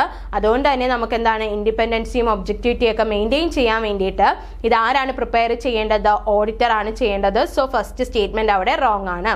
സെക്കൻഡ് വൺ പറഞ്ഞത് audit note book will contain all those uncleared queries. നമ്മൾ പറഞ്ഞതാണ് അല്ലേ, ഓഡിറ്റ് നോട്ട് അല്ലെങ്കിൽ ഓഡിറ്റ് നോട്ട് ബുക്കിൽ എന്താണ് പോയിന്റ് ഫോർ ക്ലാരിഫിക്കേഷൻസ് ആണ് വരുന്നത്. അതായത് എക്സ്ട്രാ ക്ലാരിഫിക്കേഷൻ ആവശ്യമുള്ള പോയിന്റും അതിന് വേണ്ടിയിട്ട് നമ്മുടെ കമ്പനി എന്താണ് അതിന് റിവ്യൂ തന്നിരിക്കുന്നത്, ഇത്തരത്തിലുള്ള കാര്യങ്ങൾ നോട്ട് ചെയ്ത് വെക്കുന്ന ബുക്കാണ് ഏതെന്ന് പറയുന്നത്? ഓഡിറ്റ് നോട്ട് ബുക്ക് എന്ന് പറയുന്നത്. അതുകൊണ്ട് തന്നെ ആ ഒരു ഡെഫിനിഷൻ എന്താണ് ശരിയായിട്ടാണ് വരുന്നത്. തേർഡ് സ്റ്റേറ്റ്മെന്റിൽ പറഞ്ഞത് audit working papers will be preserved by the auditor for a reasonable period of time. നമുക്കറിയാം ഓഡിറ്റ് വർക്കിംഗ് പേപ്പർ ആരാണ് സൂക്ഷിക്കേണ്ടത്? ആ ഓഡിറ്റർ തന്നെയാണ് അല്ലേ? Auditor are legally and professionally required to keep their working paper for a reasonable period. While laws vary by country, many standards suggest a minimum retention period, often 7 years. ഇതും കൂടെ നിങ്ങളൊന്ന് അറിഞ്ഞിരിക്കുക. എന്താണ് ഓരോ രാജ്യത്തും ഓരോ നിയമങ്ങളാണ്. നമ്മുടെ മിനിമം റിറ്റൻഷൻ പീരീഡ് എന്ന് പറയുന്നത് 7 years ആണ് കേട്ടോ. അതൊന്ന് ഓർത്തിരിക്കുക. These papers are the auditors only defense if their work is ever questioned in a court of law. നമ്മുടെ നിയമപ്രകാരം എന്തെങ്കിലും ഒരു ക്വസ്റ്റ്യൻ ഓഡിറ്റർക്ക് നേരെ വരികയാണ്, നിങ്ങൾ എന്ത് ചെയ്തു അല്ലെങ്കിൽ ഇത് ചെയ്തില്ല എന്ന് പറയുകയാണെങ്കിൽ കോർട്ടിൽ പ്രൊഡ്യൂസ് ചെയ്യാനുള്ള ഒരു എവിഡൻസ് ആണ് ഏതെന്ന് പറയുന്നത്? ഓഡിറ്റ് വർക്കിംഗ് പേപ്പർ എന്ന് പറയുന്നത്. അതുകൊണ്ട് തന്നെ അത് ആരുടെ ഓണർഷിപ്പിലാണ് ഉണ്ടായിരിക്കേണ്ടത്? ഓഡിറ്ററുടെ ആണ്. സോ മൂന്നാമത്തെ സ്റ്റേറ്റ്മെന്റ് അവിടെ ശരിയാണ്. ഇനി നമുക്ക് ഇവ തമ്മിലുള്ള വ്യത്യാസം എന്തൊക്കെയാണ് എന്ന് നോക്കാം. ഓരോ ഐറ്റവും പ്രിപ്പയർ ചെയ്യുന്നത് ആരാണ്, ഓൺ ചെയ്യുന്നത് ആരാണ് എന്നാണ്. ഫസ്റ്റ് നമുക്ക് ക്വസ്റ്റ്യൻ ഇല്ലാത്തൊരു ഐറ്റം ആണ് എങ്കിലും നെക്സ്റ്റ് ചിലപ്പോൾ എക്സാമിന് ഇതായിരിക്കും ചോദിക്കുന്നത്. ഒരു ബിസിനസിന്റെ ഫിനാൻഷ്യൽ സ്റ്റേറ്റ്മെന്റ് എന്ന് പറയുന്നത് പ്രിപ്പയർ ചെയ്യുന്നത് ആ കമ്പനി തന്നെയാണ്, അത് ഓൺ ചെയ്യുന്നതും ആ കമ്പനി തന്നെയാണ്. കാരണം അവരുടെ ബുക്സ് ഓഫ് അക്കൗണ്ട് അവർ മെയിൻറ്റെയിൻ ചെയ്യുന്നു, അവർ തന്നെ ഓൺ ചെയ്യുന്നു. ഇനി ഓഡിറ്റ് പ്രോഗ്രാം പ്രിപ്പയർ ചെയ്യുന്ന ആരാണ്? ഓഡിറ്റർ ആണ്. നമ്മുടെ ക്വസ്റ്റ്യനിൽ ഇവിടെയാണ് തെറ്റിച്ച് വന്നത്. ഓഡിറ്റ് പ്രോഗ്രാം എന്ന് പറയുന്നത് കമ്പനിയാണ് പ്രിപ്പയർ ചെയ്യുന്നത് എന്നാണ് വന്നത്. ആരാണ് ചെയ്യേണ്ടത്? ഓഡിറ്റർ ആണ്. അതുപോലെ തന്നെ അത് ഓൺ ചെയ്യുന്നതും ആര് തന്നെയാണ്? ഓഡിറ്റർ തന്നെയാണ്. ഇനി ഓഡിറ്റ് വർക്കിംഗ് പേപ്പർ അതും എൻറ്റയർലി എന്ത് തന്നെയാണ്? ഓഡിറ്ററുടെ കയ്യിൽ തന്നെയാണ് വരുന്നത്. നമ്മൾ ആ കേസിലൊക്കെ പറഞ്ഞതാണ്. ഓഡിറ്റ് വർക്കിംഗ് പേപ്പർ പ്രിപ്പയർ ചെയ്യുന്നത് ഓഡിറ്റർ ആണ്, ഓൺ ചെയ്യുന്നതും ആര് തന്നെയാണ്? ഓഡിറ്റർ ആണ്. ഇനി ഓഡിറ്റ് റിപ്പോർട്ട് നമ്മളോട് ചോദിച്ചിട്ടില്ല, നെക്സ്റ്റ് ചിലപ്പോൾ അതായിരിക്കും ചോദിക്കുന്നത്. ഓഡിറ്റ് റിപ്പോർട്ട് എന്ന് പറയുന്നത് പ്രിപ്പയർ ചെയ്യുന്നത് ഓഡിറ്റർ ആണ്, പക്ഷെ അത് ഓൺ ചെയ്യുന്നത് കമ്പനിയാണ്. കാരണം റിപ്പോർട്ട് ഇഷ്യൂ ചെയ്തതിന് ശേഷം അത് ആർക്കാണ് കൊടുക്കുന്നത്? കമ്പനിക്കാണ്. അപ്പോൾ അത് മറന്നു പോവരുത്. അപ്പോൾ ഇവിടെ നിങ്ങൾ ഓഡിറ്റ് റിപ്പോർട്ട് മാത്രമാണ് ഓപ്പോസിറ്റ് വന്നത് അല്ലേ? ഫിനാൻഷ്യൽ സ്റ്റേറ്റ്മെന്റ് കമ്പനി പ്രിപ്പയർ ചെയ്യുന്നു, കമ്പനി ഓൺ ചെയ്യുന്നു. ഓഡിറ്റ് പ്രോഗ്രാമും ഓഡിറ്റ് വർക്കിംഗ് പേപ്പറും ഓഡിറ്റർ തന്നെ പ്രിപ്പയർ ചെയ്യുന്നു, ഓഡിറ്റർ തന്നെ ഓൺ ചെയ്യുന്നു. എന്നാൽ ഓഡിറ്റ് റിപ്പോർട്ട് പ്രിപ്പയർ ചെയ്യുന്നത് ഓഡിറ്റർ ആണെങ്കിലും ഓൺ ചെയ്യുന്നത് ആഫ്റ്റർ ഇഷ്യൂവൻസ് ആരായിരിക്കും? കമ്പനിയാണ്. ഇത്രയും കാര്യങ്ങളൊന്ന് സമ്മറി പോലെ ഓർത്തിരിക്കുക. നെക്സ്റ്റ് ക്വസ്റ്റ്യൻ നോക്കാം. Which among the following statement is true? താഴെ തന്നിരിക്കുന്നവയിൽ ഏതൊക്കെ സ്റ്റേറ്റ്മെന്റ് ആണ് ശരി എന്നാണ് ചോദിച്ചത്. നിങ്ങൾക്കിപ്പോൾ ഓഡിറ്റിംഗിന്റെ ക്വസ്റ്റ്യൻ കാണുമ്പോൾ തന്നെ മനസ്സിലാവുന്നുണ്ട്. ഓഡിറ്റിംഗ് എന്ന് പറയുന്നത് വളരെ ചെറിയൊരു മൊഡ്യൂൾ ആയിരുന്നു, പക്ഷെ അതിൽ നിന്നുള്ള ക്വസ്റ്റ്യൻസ് എന്താണ്? വളരെ സ്റ്റേറ്റ്മെന്റ് ബേസ് ആയിട്ടുള്ള ക്വസ്റ്റ്യൻ ആണ്. ഒരു 3-4 സ്റ്റേറ്റ്മെന്റ് പഠിച്ചെങ്കിൽ മാത്രമേ നമുക്ക് എന്ത് ചെയ്യാൻ പറ്റൂ? ഒരു മാർക്ക് സ്കോർ ചെയ്യാൻ വേണ്ടിയിട്ട് പറ്റുന്നുള്ളൂ. അപ്പോൾ അത്രയും ഡീപ്പായിട്ട് നിങ്ങൾ അതിനെ പറ്റിയിട്ട് അറിഞ്ഞിരിക്കണം അല്ലേ? നോക്കാം നമുക്ക്. First statement, current audit file will contain copy of memorandum and articles of association. Audit file പഠിച്ചപ്പോൾ നമ്മൾ പറഞ്ഞതാണ് കറണ്ട് ഓഡിറ്റ് ഫയലും ഉണ്ട്, അതുപോലെ തന്നെ ഏതുകൊണ്ട്? പെർമനന്റ് ഓഡിറ്റ് ഫയലും ഉണ്ട്. ഈ കറണ്ട് ഓഡിറ്റ് ഫയലിലാണോ മെമ്മോറാണ്ടവും ആർട്ടിക്കിൾസ് ഓഫ് അസോസിയേഷനും ഒക്കെ വരുന്നത്? ഓർത്തിരിക്കുക, പെർമനന്റ് ഓഡിറ്റ് ഫയലിലാണ് എന്ത് വരുന്നത്? മെമ്മോറാണ്ടം ഓഫ് അസോസിയേഷനും ആർട്ടിക്കിൾസ് ഓഫ് അസോസിയേഷനും വരുന്നത്. കറണ്ട് ഫയലിൽ കറണ്ട് പീരീഡിലെ കാര്യങ്ങൾ മാത്രമാണ് വരുന്നത്. ഓരോ പീരീഡിലും നമ്മുടെ മെമ്മോറാണ്ടവും ആർട്ടിക്കിൾസും ഒന്നും മാറുന്നില്ല. അത് ലോങ് പീരീഡിലേക്ക് വേണ്ടിയിട്ടുള്ളതാണ്. സോ അത് ഏതാണ്? പെർമനന്റ് ഓഡിറ്റ് ഫയലിലാണ് വരുന്നത്. അപ്പോൾ ഒന്നാമത്തെ സ്റ്റേറ്റ്മെന്റ് തെറ്റാണെന്ന് മനസ്സിലായി. എലിമിനേഷൻ മെത്തേഡ് ജസ്റ്റ് ഒന്ന് അപ്ലൈ ചെയ്യുക. ഒന്നാമത്തെ സ്റ്റേറ്റ്മെന്റ് തെറ്റാണ്, ശരിയായിട്ടുള്ളതാണ് നമുക്ക് വേണ്ടത്. അപ്പോൾ 1 നമ്മുടെ ആൻസറിൽ വരില്ല. അങ്ങനെയാണെങ്കിൽ ഫസ്റ്റ് സ്റ്റേറ്റ്മെന്റ് കളയാം, സെക്കൻഡ് സ്റ്റേറ്റ്മെന്റ് കളയാം. ദെൻ എന്താണ്? 3rd ഉം 4th ഉം ആണ് വരാൻ ചാൻസ്. അതിൽ നമുക്ക് മനസ്സിലായി 2 കോമൺ ആയിട്ടുള്ളത് കൊണ്ട് രണ്ടാമത്തെ സ്റ്റേറ്റ്മെന്റ് എന്തായാലും ശരിയാണ്. 3 മാത്രം വായിച്ചു നോക്കിയിട്ട് നമുക്കിനി ആൻസറിൽ എത്താവുന്നതാണ്. ഓക്കെ, ഞാൻ ജസ്റ്റ് രണ്ടാമത്തെയും കൂടെ പറഞ്ഞു തരാം. 2 എന്താണ്? Test checking will be resorted by the auditor when there is strong internal check internal control system exist in the company. എന്താണ്? ഒരു കമ്പനിയിൽ വളരെ സ്ട്രോങ് ആയിട്ടുള്ള ഇന്റേണൽ ചെക്കും ഇന്റേണൽ കൺട്രോൾ സിസ്റ്റവും ഉണ്ട് എങ്കിൽ മാത്രമാണ് ഒരു ഓഡിറ്റർക്ക് ടെസ്റ്റ് ചെക്കിങ്ങിലേക്ക് പോകാൻ പറ്റുന്നത്. കാരണം എന്താണ്? ടെസ്റ്റ് ചെക്കിംഗ് എന്ന് പറഞ്ഞാൽ ഫുൾ കാര്യങ്ങൾ ഓഡിറ്റ് ചെയ്യുകയല്ല, ഒരു സാമ്പിൾ സെലക്ട് ചെയ്തിട്ട് അതിനെ എന്ത് ചെയ്യാനോ ഓഡിറ്റ് ചെയ്യാണ് ചെയ്യുന്നത്. അപ്പോൾ ആ സാമ്പിൾ സെലക്ട് ചെയ്യുമ്പോൾ ബാക്കി അതിൽ നിന്ന് കിട്ടുന്ന റിസൾട്ട് ബാക്കി എല്ലാത്തിൻ്റെയും റിസൾട്ട് ആണ് എന്ന് നമ്മൾ കരുതുകയാണ്. അപ്പോൾ അങ്ങനെ വേണമെങ്കിൽ അവിടെ ഉറപ്പായിട്ടും എന്ത് വേണം? കൃത്യമായിട്ടുള്ള ഒരു ഇന്റേണൽ ചെക്ക് അല്ലെങ്കിൽ ഇന്റേണൽ കൺട്രോൾ സിസ്റ്റം ഉണ്ട് എങ്കിലാണ് നമുക്കതിനെ വിശ്വസിക്കാൻ പറ്റുന്നത് അല്ലേ? അതുകൊണ്ട് തന്നെ രണ്ടാമത്തെ സ്റ്റേറ്റ്മെന്റ് അവിടെ ശരിയാണ്. ദെൻ മൂന്നാമത്തെ സ്റ്റേറ്റ്മെന്റ് നോക്കാം. Surprise check will be made by the auditor after giving prior notice to the company staff regarding date and time of the check. ഇത് നമ്മൾ എവിടെയെങ്കിലും പഠിച്ചില്ലെങ്കിൽ പോലും നമുക്കറിയാൻ പറ്റും ഈ ഒരു സ്റ്റേറ്റ്മെന്റ് തെറ്റാണെന്നല്ലേ? നിങ്ങൾക്ക് തന്നെ അറിയാം, നമ്മൾ ഒരാൾക്ക് സർപ്രൈസ് കൊടുക്കുക എന്ന് പറഞ്ഞാൽ മുൻകൂട്ടി ഡേറ്റും ടൈമും ഒക്കെ വിളിച്ച് പറഞ്ഞിട്ടാണോ ചെല്ലുന്നത്? അല്ല. അതുപോലെ തന്നെ നിങ്ങൾ ആലോചിച്ചാൽ മതി, ഒരു സർപ്രൈസ് ചെക്ക് എന്ന് പറഞ്ഞാൽ നമ്മൾ മുൻകൂട്ടി ഒന്നും പറയാതെ പെട്ടെന്ന് തന്നെ എന്താണ് അല്ലെങ്കിൽ എന്നാണ് ചെല്ലുന്നതെന്നൊന്നും പറയാതെ പെട്ടെന്ന് ഒരു ഓഡിറ്റ് വർക്ക് കണ്ടക്ട് ചെയ്യുന്നതാണ് സർപ്രൈസ് ചെക്ക് എന്ന് പറഞ്ഞത്. അപ്പോൾ ഇവിടെ എന്താ? നേരെ ഓപ്പോസിറ്റ് ആണ് പറഞ്ഞത്. മുൻകൂട്ടി നോട്ടീസ് കൊടുക്കുന്നു, ഡേറ്റും ടൈമും ഒക്കെ ഇൻഫോം ചെയ്തുകൊണ്ട് കമ്പനിയിലെ സ്റ്റാഫിന് മുൻകൂട്ടി നോട്ടീസ് കൊടുക്കുന്നതാണ് സർപ്രൈസ് ചെക്ക് എന്ന് പറഞ്ഞു. അത് തെറ്റാണ് അല്ലേ? അത് നമുക്ക് സിമ്പിൾ ആയിട്ട് മനസ്സിലാവും, തെറ്റാണ്. അപ്പോൾ ഇവിടെ ശരിയായിട്ടുള്ളത് ഏത് സ്റ്റേറ്റ്മെന്റ് മാത്രമാണ്? സെക്കൻഡ് വൺ മാത്രമാണ്. അത് ഓപ്ഷനിൽ വന്നിരിക്കുന്നത് ഓപ്ഷൻ ഡി ആണ്. Statement true along is true എന്നാണ്. നെക്സ്റ്റ് ഇതിന്റെ ഒരു എക്സ്പ്ലനേഷൻ നോക്കാം. ഫസ്റ്റ് വൺ പറഞ്ഞത് എന്തായിരുന്നു? Current audit file will contain copy of memorandum and articles. തെറ്റാണെന്ന് മനസ്സിലായി. അത് എവിടെയാണ് വരുന്നത്? കറണ്ട് ഓഡിറ്റിലാണോ? അല്ല, പെർമനന്റ് ഓഡിറ്റ് ഫയലിലാണ് എന്ത് വരുന്നത്? നമ്മുടെ മെമ്മോറാണ്ടം ഓഫ് അസോസിയേഷനും ആർട്ടിക്കിൾസ് ഓഫ് അസോസിയേഷനും വരുന്നത്. അത് ഇടയ്ക്കിടയ്ക്ക് നമ്മൾ ചേഞ്ച് ചെയ്യുന്നില്ല. ഇങ്ങനെ ചേഞ്ചബിൾ ആയിട്ടുള്ളതാണ് കറണ്ട് ഓഡിറ്റ് ഫയൽ വരുന്നത്. പെർമനന്റ് ഓഡിറ്റ് ഫയൽ എന്താണ്? ലോങ് ടേം നേച്ചറിൽ നിലനിൽക്കുന്ന കാര്യങ്ങളാണ് വരുന്നത്. അപ്പൊ എന്താണെന്ന് നോക്കാം. The memorandum of association and articles of association are document of permanent importance that do not change frequently. എന്താണ്? ഇടയ്ക്കിടയ്ക്ക് ചേഞ്ച് ചെയ്യാത്തതായതുകൊണ്ട് അതെന്താണ്? പെർമനന്റ് നേച്ചറിലാണ് വരുന്നത്. This belonging to permanent audit file. അതുകൊണ്ട് തന്നെ ഇത് എവിടെയാണ് വരേണ്ടത്? പെർമനന്റ് ഓഡിറ്റ് ഫയലിലാണ് വരേണ്ടത്, not the current audit file. The current audit file is strictly for document related to a specific year being audited. എന്താണ്? ഓഡിറ്റ് ചെയ്യുന്ന സ്പെസിഫിക് ഇയറിലെ കാര്യങ്ങൾ മാത്രമാണ് ഇവിടെ വരുന്നത്. ആ ഡോക്യുമെന്റ് മാത്രമാണ് കറണ്ട് ഫയലിൽ വരുന്നത് എന്നുള്ള കാര്യം ഓർത്തിരിക്കുക. ദെൻ രണ്ടാമത്തെ സ്റ്റേറ്റ്മെന്റ് ശരിയാണെന്ന് നമ്മൾ പറഞ്ഞതാണ്. ടെസ്റ്റ് ചെക്കിങ്ങുമായിട്ട് ബന്ധപ്പെട്ട് എന്താണ്? ഒരു നല്ല സ്ട്രോങ് ആയിട്ടുള്ള ഇന്റേണൽ കൺട്രോൾ സിസ്റ്റവും ഇന്റേണൽ ചെക്ക് സിസ്റ്റവും ഉള്ള കമ്പനീസിൽ മാത്രമാണ് നമുക്ക് എന്ത് ചെയ്യാൻ പറ്റുന്നത്? ടെസ്റ്റ് ചെക്കിങ് ചെയ്യാൻ പറ്റുന്നത് എന്നാണ് പറഞ്ഞത്. ശരിയാണ് അല്ലേ? If an auditor evaluate a company's internal control and find them to be excellent, they can rely on the system. Instead of checking 100% of transaction, they perform test checking. എന്താണ് ആദ്യം തന്നെ auditor ആ ഒരു കമ്പനിയിലെ ഇന്റേണൽ കൺട്രോൾ സിസ്റ്റം എത്രമാത്രം accurate ആണ് എന്ന് check ചെയ്യുക. അത് കൃത്യമാണ് എങ്കിൽ നമുക്ക് എന്ത് ചെയ്യേണ്ട ആവശ്യം വരുന്നില്ല, 100% ട്രാൻസാക്ഷൻസും ഓരോന്നും ഇരുന്ന് ചെക്ക് ചെയ്യേണ്ട ആവശ്യം വരുന്നില്ല. കാരണം ഇതൊക്കെ ഓട്ടോമാറ്റിക്കലി ചെക്ക്ഡ് ആണ്.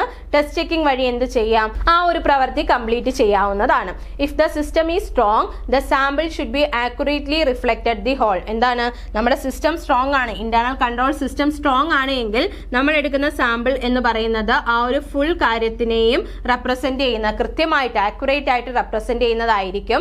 If the system is week, ഇനി നമ്മുടെ സിസ്റ്റം വീക്ക് ആണ് എങ്കിൽ the auditor must perform more detailed extensive checking. അവിടെ ഓഡിറ്റർക്ക് സാമ്പിൾ സെലക്ട് ചെയ്തിട്ട് അല്ലെങ്കിൽ സാമ്പിൾ ചെക്ക് ചെയ്തിട്ട് ഒരു റിപ്പോർട്ടിലേക്ക് എത്താൻ പറ്റില്ല. അവിടെ എന്ത് വേണം, ഒരു എക്സോസ്റ്റീവ് ആയിട്ടുള്ള അല്ലെങ്കിൽ എക്സ്റ്റെൻസീവ് ആയിട്ടുള്ള ചെക്കിംഗ് അത്യാവശ്യമാണ്. ദെൻ ലാസ്റ്റ് സ്റ്റേറ്റ്മെന്റിൽ നമ്മൾ പറഞ്ഞത് എന്താണ്, സർപ്രൈസ് ചെക്ക് എന്ന് പറഞ്ഞത് ഓഡിറ്റർ ഒരു പ്രയർ നോട്ടീസ് കൊടുത്തതിന് ശേഷമാണ് വരുന്നത് എന്ന് പറഞ്ഞു. അതുകൊണ്ട് തന്നെ എന്താണ്, തെറ്റാണ്. ആഫ്റ്റർ ഗിവിംഗ് ആണോ, അല്ല, ബിഫോർ ഗിവിംഗ് ആണ് വരുന്നത്. അവിടെ എന്താണ് ഒരു സർപ്രൈസ്, അത് ഈസി ആയിട്ട് നിങ്ങൾക്ക് മനസ്സിലാവുന്നതാണ് അല്ലേ. ഒരു സർപ്രൈസ് കൊടുക്കണമെങ്കിൽ നമ്മൾ നേരത്തെ പറയാതെയാണ് വരേണ്ടത്. If you give a notice that you are coming to check the safe, they will make sure the money is there that day. എന്താണ് നമ്മൾ നേരത്തെ മുൻകൂട്ടി പറഞ്ഞിട്ട് വരികയാണെങ്കിൽ കൃത്യമായിട്ട് അവരെല്ലാം അറേഞ്ച് ചെയ്ത് വെക്കൂലേ. ഇൻ കേസ് എവിടെന്നെങ്കിലുമൊക്കെ അവർ അറേഞ്ച് ചെയ്തെങ്കിലും വെക്കും. Surprise check on cash, inventory or investment are performed without any prior notice. എന്താണ് വിത്തൗട്ട് എനി പ്രയർ നോട്ടീസ് ആണ് നമ്മൾ സർപ്രൈസ് ചെക്കിന് വേണ്ടിയിട്ട് ക്യാഷോ ഇൻവെന്ററിയോ ഇൻവെസ്റ്റ്മെന്റോ ഒക്കെ ചെക്ക് ചെയ്യാൻ വേണ്ടിയിട്ട് ചെല്ലേണ്ടത്.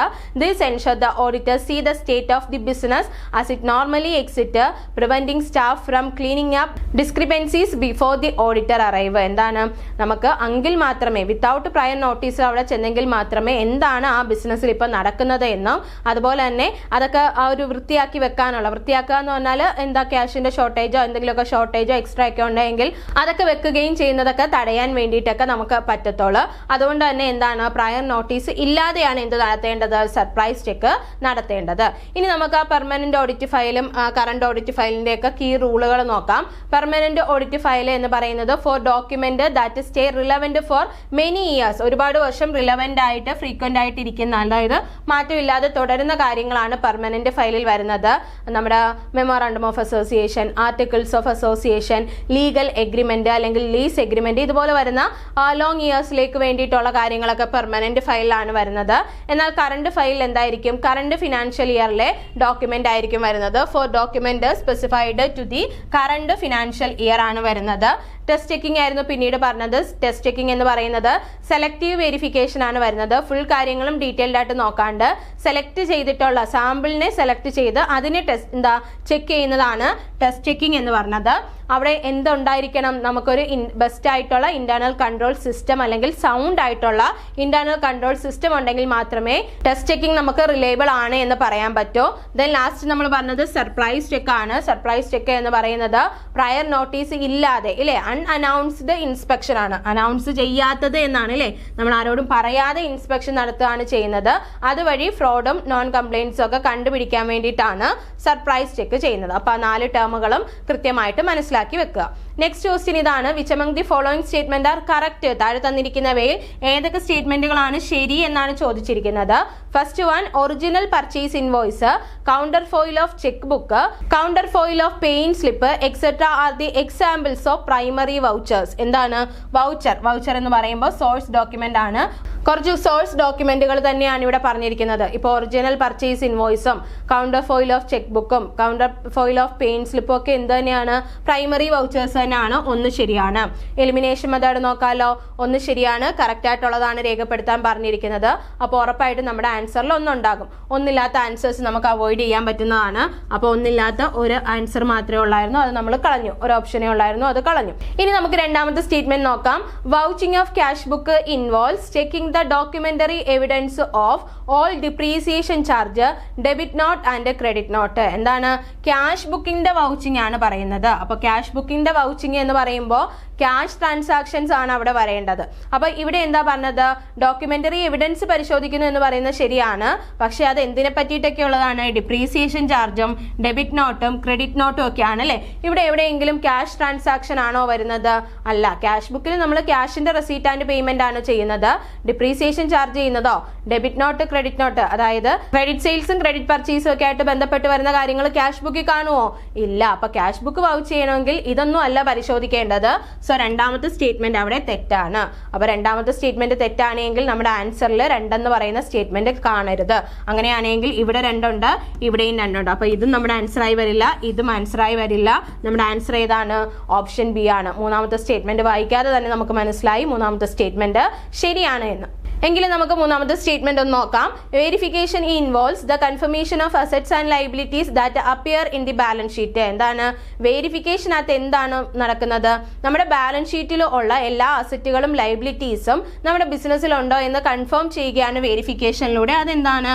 ശരിയായിട്ടുള്ള സ്റ്റേറ്റ്മെന്റ് ആണ്. അപ്പൊ നമുക്ക് ആൻസർ മനസ്സിലായി. ഓപ്ഷൻ ബി ആണ്. 1, 3 ആണ് ശരിയായിട്ടുള്ളത്. Statement 1 and 3 along are correct. Explanation നോക്കാം. ഫസ്റ്റ് 1 പറയുന്നു original purchase invoice, counter foil of cheque, counter foil of payment slip are the examples of primary vouchers. നമ്മൾ ഓഡിറ്റിംഗിൽ പ്രൈമറി വൗച്ചേഴ്സ് എന്ന് പറഞ്ഞാൽ ഒറിജിനൽ റിട്ടേൺ എവിഡൻസിനെയാണ് പ്രൈമറി വൗച്ചേഴ്സ് എന്ന് പറയുന്നത്. A primary voucher is a original written evidence of the transaction. ഇതിനകത്ത് പറഞ്ഞിരിക്കുന്നതെല്ലാം original തന്നെയാണ് അല്ലേ. ഒറിജിനൽ പർച്ചേസ് ഇൻവോയ്സ് പറയുന്നുണ്ട്, കൗണ്ടർ ഫോയിൽസ് പറയുന്നുണ്ട്. ഇതൊക്കെ എന്ത് തന്നെയാണ്? പ്രൈമറി വൗച്ചേഴ്സ് ആണ്. പർച്ചേസ് ഇൻവോയ്സ് എന്തിന് എവിഡൻസ് ആണ്? നമ്മൾ എത്രമാത്രം സാധനങ്ങൾ വാങ്ങിച്ചു എന്നുള്ളതിന്റെ എവിഡൻസ് ആണ്. Counter foil the part of the cheque or payment slip retained by the business acting as a primary evidence of cash leaving or entering in the bank account. Bank അക്കൗണ്ടിൽ cash വന്നതിന്റെയും പോയതിന്റെയും original details നൽകുന്ന source document ആണ് counter foil എന്ന് പറയുന്നത്. അതും എന്ത് തന്നെയാണ്? പ്രൈമറി വൗച്ചർ തന്നെയാണ്. ഒന്നാമത്തെ സ്റ്റേറ്റ്മെന്റ് അവിടെ ശരിയാണ്. രണ്ടാമത്തെ സ്റ്റേറ്റ്മെന്റ് നോക്കാം. Vouching of cash book involves checking the documentary evidence of all depreciation charge, debit not and credit note. ശരിയാണോ? ക്യാഷ് ബുക്കിൻ്റെതാണ് പറഞ്ഞത് അല്ലേ. ക്യാഷ് ബുക്കിൽ ക്യാഷ് ട്രാൻസാക്ഷൻ ആണ് വരുന്നത്. There are 2 major errors in this statement. The cash book record cash and bank transaction. ക്യാഷും ബാങ്കും നമുക്ക് cash ബുക്കിൽ റെക്കോർഡ് ചെയ്യാൻ പറ്റും. എന്നാൽ ഡിപ്രീസിയേഷൻ എന്ന് പറയുന്നത് ഒരു നോൺ ക്യാഷ് എക്സ്പെൻസ് ആണ്. ഇത് റെക്കോർഡ് ചെയ്യുന്നത് എവിടെയാണ്? ജേണൽ പ്രോപ്പറിലാണ്, ക്യാഷ് ബുക്കിലല്ല. അത് നിങ്ങൾ ഓർത്തിരിക്കുക. ഡിപ്രീസിയേഷൻ നമ്മൾ റെക്കോർഡ് ചെയ്യുന്നത് ക്യാഷ് ബുക്കിലല്ല, ജേണൽ പ്രോപ്പറിലാണ്. അതുപോലെ തന്നെ debit not and credit note R typically used for sales and purchase return. എന്താണ്? സെയിൽസ് റിട്ടേണും പർച്ചേസ് റിട്ടേണുമായിട്ട് ബന്ധപ്പെട്ടാണ് ഏത് വരുന്നത്? നമ്മുടെ ഡെബിറ്റ് നോട്ടും ക്രെഡിറ്റ് നോട്ടും വരുന്നത്. അതുകൊണ്ട് തന്നെ അത് ക്യാഷ് ബുക്കിലല്ല വരുന്നത്. അപ്പൊ നമുക്ക് മനസ്സിലായി. Vouching of cash book involves checking receipt. എന്തൊക്കെയാണ്? ക്യാഷ് ബുക്കിന്റെ വൗച്ചിങ്ങിന് വേണ്ടിയിട്ട് നമ്മൾ ചെയ്യേണ്ടത് റെസീറ്റുകൾ ചെക്ക് ചെയ്യുക, പേയ്മെന്റ് വൗച്ചേഴ്സ് ചെക്ക് ചെയ്യുക, അതുപോലെ തന്നെ ബാങ്ക് സ്റ്റേറ്റ്മെന്റ് ചെക്ക് ചെയ്യുക. ഇതൊക്കെയാണ് വരേണ്ടത്. അല്ലാതെ ഡിപ്രീസിയേഷനോ ഡെബിറ്റ് നോട്ടോ ക്രെഡിറ്റ് നോട്ടോ ഒന്നും അല്ല വരുന്നത്. അതുകൊണ്ട് രണ്ടാമത്തെ സ്റ്റേറ്റ്മെന്റ് അവിടെ തെറ്റാണ്. 3 നമ്മൾ പറഞ്ഞു കറക്റ്റ് ആയിട്ടുള്ള സ്റ്റേറ്റ്മെന്റ് ആണ്. ബാലൻസ് ഷീറ്റിൽ കാണിച്ചിരിക്കുന്ന അസറ്റ്സുകളും ലയബിലിറ്റീസുകളും ബിസിനസ്സിൽ ഉണ്ട് എന്ന് കൺഫേം ചെയ്യുന്നതാണ് വെരിഫിക്കേഷൻ കൊണ്ട് നമ്മൾ അർത്ഥമാക്കുന്നത് അല്ലേ. Verification is the process performed at the end of the financial year to ensure that the assets and liabilities are shown in the balance sheet അല്ലേ. അപ്പോൾ അവിടെ എക്സിസ്റ്റൻസ് നോക്കണം. ആക്ച്വൽ എക്സിസ്റ്റൻസ് ഉണ്ടോ? ഫിസിക്കൽ എക്സാമിനേഷനിലൂടെ ആക്ച്വൽ എക്സിസ്റ്റൻസ് ഉണ്ടോ എന്നുള്ള കാര്യം check ചെയ്യണം. അതിൻ്റെയൊക്കെ ഓണർഷിപ്പ് നമ്മുടെ ബിസിനസ്സിന് തന്നെ ആണോ എന്നുള്ള കാര്യം ചെക്ക് ചെയ്യണം. അത് കൃത്യമായിട്ടാണോ പ്രോപ്പർലി ആണോ വാല്യൂ ചെയ്തത് എന്നുള്ള കാര്യം ചെക്ക് ചെയ്യണം. അതുപോലെ തന്നെ അതിന് എന്തെങ്കിലും ചാർജുകളിൽ നിന്ന് എല്ലാ ചാർജുകളിൽ നിന്നും ഫ്രീ ആണ് എന്നുള്ള കാര്യം ചെക്ക് ചെയ്യണം. ഇതൊക്കെ വെരിഫിക്കേഷന്റെ ഭാഗമാണ്. അപ്പോൾ ഇതാണ് മൂന്നാമത്തെ സ്റ്റേറ്റ്മെന്റ് ശരിയാണ് എന്ന് പറഞ്ഞത്. ഇനി നമുക്ക് വൗച്ചിങ്ങും വെരിഫിക്കേഷനും തമ്മിലുള്ള ഒരു കമ്പാരിസൺ ടേബിൾ നോക്കാം. വൗച്ചിങ് എന്ന് പറയുന്നത് എന്താണ്? Checking the honesty of A transaction using document. എന്താണ്? സോഴ്സ് ഡോക്യുമെന്റ് ഉപയോഗിച്ചുകൊണ്ട് നമ്മൾ റെക്കോർഡ് ചെയ്ത ട്രാൻസാക്ഷന്റെ ഹോണസ്റ്റി ചെക്ക് ചെയ്യുന്നതാണ് ഏതെന്ന് പറയുന്നത് വൗച്ചിങ് എന്ന് പറഞ്ഞത്. അപ്പോൾ ഒരു ട്രാൻസാക്ഷൻ റെക്കോർഡ് ചെയ്തു, എന്നിട്ട് എടുത്ത് നോക്കുകയാണ് ആ സോഴ്സ് ഡോക്യുമെന്റിൽ ഇന്ന കാര്യങ്ങൾ ഈ ഒരു ഡേറ്റിൽ ഇത്ര എമൗണ്ട് തന്നെയാണ് പോയത് അല്ലെങ്കിൽ വന്നത്, അത് ശരിയാണോ, എഴുതിയേക്കുന്നത് കൃത്യമാണോ എന്ന് ചെക്ക് ചെയ്യാണ് വൗച്ചിങ്ങിൽ. എന്നാൽ വെരിഫിക്കേഷൻ എന്താണ്? Checking the reality of an item on the balance sheet. Balance ഷീറ്റിനകത്ത് നമ്മൾ കാണിച്ചിരിക്കുന്ന ഐറ്റത്തിന്റെ റിയാലിറ്റി ചെക്ക് ചെയ്യാണ്. റിയൽ ആയിട്ട് അത് നമ്മുടെ ബിസിനസ്സിലുണ്ടോ, അത് ബിസിനസ് തന്നെ ഓൺ ചെയ്യുന്നതാണോ, അതുപോലെ തന്നെ അതിന്റെ എമൗണ്ട് എടുത്തേക്കുന്നത് കറക്റ്റ് ആണോ, ഇത്തരത്തിൽ റിയാലിറ്റി ആണ് എവിടെ വരുന്നത്? വെരിഫിക്കേഷനിൽ വരുന്നത്. അപ്പോൾ വൗച്ചിങ്ങിൽ ഹോണസ്റ്റി ആണ്, വെരിഫിക്കേഷനിൽ റിയാലിറ്റി ആണ്. ഇനി ഏതൊക്കെ ഐറ്റം ആണ് കവർ ചെയ്യുന്നത്? വൗച്ചിങ്ങിൽ നമ്മുടെ പ്രോഫിറ്റ് ആൻഡ് ലോസ് അക്കൗണ്ടിലുള്ള ഇൻകം ആൻഡ് എക്സ്പെൻഡിച്ചറുകളാണ് എന്ത് ചെയ്യുന്നത്? ഐറ്റം വൗച്ച് ചെയ്യാൻ വേണ്ടിയിട്ട് ഉപയോഗിക്കുന്നത്. എന്നാൽ വെരിഫിക്കേഷനിൽ വരുമ്പോൾ നമ്മുടെ അസറ്റും ലൈബിലിറ്റീസും അല്ലേ, അതെവിടെയാണ്? ബാലൻസ് ഷീറ്റ് ഐറ്റം ആയിട്ടുള്ള അസറ്റും ലൈബിലിറ്റീസും ആണ് വെരിഫിക്കേഷൻ നടത്തുന്നത്. അപ്പോൾ ഓർത്തിരിക്കുക, വൗച്ചിങ്ങിന് വേണ്ടിയിട്ട് പ്രോഫിറ്റ് ആൻഡ് ലോസ് ഐറ്റംസ് ആയിട്ടുള്ള ഇൻകം ആൻഡ് എക്സ്പെൻസും, വെരിഫിക്കേഷന് വേണ്ടിയിട്ട് ബാലൻസ് ഷീറ്റ് ഐറ്റം ആയിട്ടുള്ള അസറ്റ്സ് ആൻഡ് ലൈബിലിറ്റീസും ആണ് ഐറ്റം കവർ ചെയ്യുന്നത്. ഇനി ടൈം ഫ്രെയിം നോക്കുകയാണെങ്കിൽ done through out the year. Vouching എന്ന് പറയുന്നത് ത്രൂ ഔട്ട് ദ ഇയറിൽ ആണ് അത് നടക്കുന്നത്.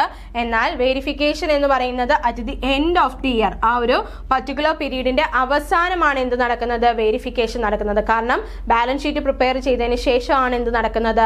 വെരിഫിക്കേഷൻ നടക്കുന്നത്. ഇനി എക്സാമ്പിൾസ് നോക്കാം. വൗച്ചിങ്ങിന്റെ എക്സാമ്പിൾ ആണ് checking and electricity bill against A payment entry. നമ്മളൊരു ഇലക്ട്രിസിറ്റി ബില്ലിന്റെ റെക്കോർഡ് ചെയ്ത് വെച്ചിരിക്കുകയാണ്. അത് നമ്മൾ പേയ്മെന്റ് ചെയ്ത എൻട്രി ആയിട്ട് എന്ത് ചെയ്യാണ്? വൗച്ച് ചെയ്യാണ് ചെയ്യുന്നത്. അത് എന്തിന് എക്സാമ്പിൾ ആണ്? വൗച്ചിങ്ങിന്റെ എക്സാമ്പിൾ ആണ്. എന്നാൽ വെരിഫിക്കേഷനിൽ വരുമ്പോൾ physical counting inventory or checking land title deed. നമ്മൾ എന്ത് ചെയ്യാണ്? നമ്മുടെ ഇൻവെന്ററിയെ ഫിസിക്കലി കൗണ്ട് ചെയ്യാണ്, എത്ര വെയിറ്റ് ഉണ്ട് എന്നുള്ളത്, അല്ലെങ്കിൽ നമ്മുടെ ടൈറ്റിൽ ഡീഡ് എങ്ങനെയാണ് എന്ന് ചെക്ക് ചെയ്യാണ്. കാരണം അതിന്റെ ഓണർഷിപ്പ് നമുക്ക് തന്നെ ആണോ എന്നറിയണ്ടേ. അപ്പൊ അതൊക്കെ ചെയ്യുന്നതാണ് ഏതെന്ന് പറയുന്നത്? വെരിഫിക്കേഷന്റെ എക്സാമ്പിൾ എന്ന് പറയുന്നത്. ക്ലിയർ അല്ലേ? നെക്സ്റ്റ് ക്വസ്റ്റ്യനിലേക്ക് പോകാം. Identify the incorrect statement from the following. നമ്മളോട് പറഞ്ഞത് ഇൻകറക്റ്റ്, റോങ് സ്റ്റേറ്റ്മെന്റുകൾ കണ്ടുപിടിക്കാനാണ് പറഞ്ഞിരിക്കുന്നത്.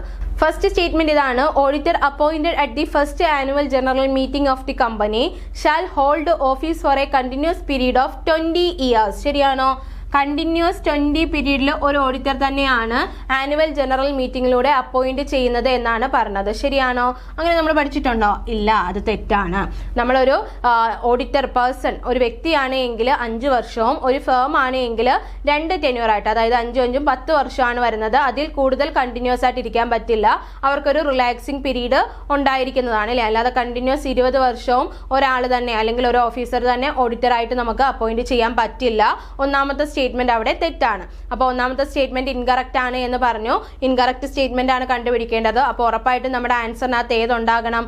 1 ഉണ്ടാകണം. അങ്ങനെയാണെങ്കിൽ നമുക്ക് ഏത് എലിമിനേറ്റ് ചെയ്യാം? ഇത് എലിമിനേറ്റ് ചെയ്യുക അല്ലേ. ബാക്കിയൊന്നും നമുക്ക് നോക്കാൻ പറ്റത്തില്ല. ബാക്കി എല്ലാത്തിനകത്തും ഒന്നും ഉള്ളതാണ് അല്ലേ. ഓൾ ദി സ്റ്റേറ്റ്മെന്റ് എന്ന് പറയുമ്പോൾ എല്ലാം ഉണ്ട് എന്നാണ്. സോ നമുക്കത് പറ്റില്ല. സെക്കൻഡ് സ്റ്റേറ്റ്മെന്റ് പറയുന്നു: A body corporate can be appointed as A statutory auditor in A company. ഒരു കമ്പനിയുടെ സ്റ്റാറ്റ്യൂട്ടറി ഓഡിറ്റർ ആയിട്ട് ഒരു ബോഡി കോർപ്പറേറ്റിനെ അപ്പോയിന്റ് ചെയ്യാൻ പറ്റുമെന്നാണ് പറഞ്ഞത്. ശരിയാണോ? അങ്ങനെ ഒരു ബോഡി കോർപ്പറേറ്റിനെ അല്ല സ്റ്റാറ്റ്യൂട്ടറി ഓഡിറ്റർ ആയിട്ട് അപ്പോയിന്റ് ചെയ്യേണ്ടത്. അതിനൊരു ചാർട്ടേഡ് അക്കൗണ്ടന്റ് ആണ് വേണ്ടത് അല്ലേ. സോ രണ്ടാമത്തെ സ്റ്റേറ്റ്മെന്റ് അവിടെ തെറ്റാണ്. 3, statutory auditor of a company can be removed from the office before the expiry of the term by passing an ordinary resolution in the board meeting. എന്താണ്? Board മീറ്റിംഗിന്റെ ഒരു ordinary റെസൊല്യൂഷനിലൂടെ എന്ത് ചെയ്യാൻ പറ്റും എന്നാണ് പറഞ്ഞത്? ഒരു സ്റ്റാറ്റ്യൂട്ടറി ഓഡിറ്ററിനെ റിമൂവ് ചെയ്യാൻ പറ്റും എന്നാണ് പറഞ്ഞത്. തെറ്റാണല്ലേ.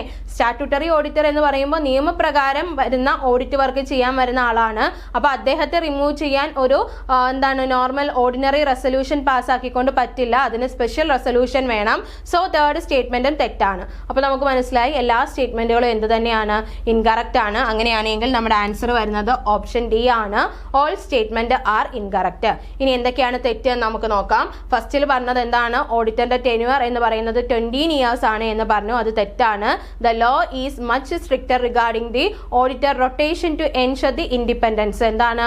ലോയിൽ, നിയമത്തിൽ പറഞ്ഞിട്ടുണ്ട് നമുക്കൊരു ഇൻഡിപെൻഡൻസിന് വേണ്ടിയിട്ട് ഓഡിറ്ററിനെ സ്ഥിരമായിട്ട് ഒരിടത്ത് വെക്കരുത്. എന്ത് ചെയ്യണം? റൊട്ടേറ്റ് ചെയ്തുകൊണ്ടിരിക്കണം.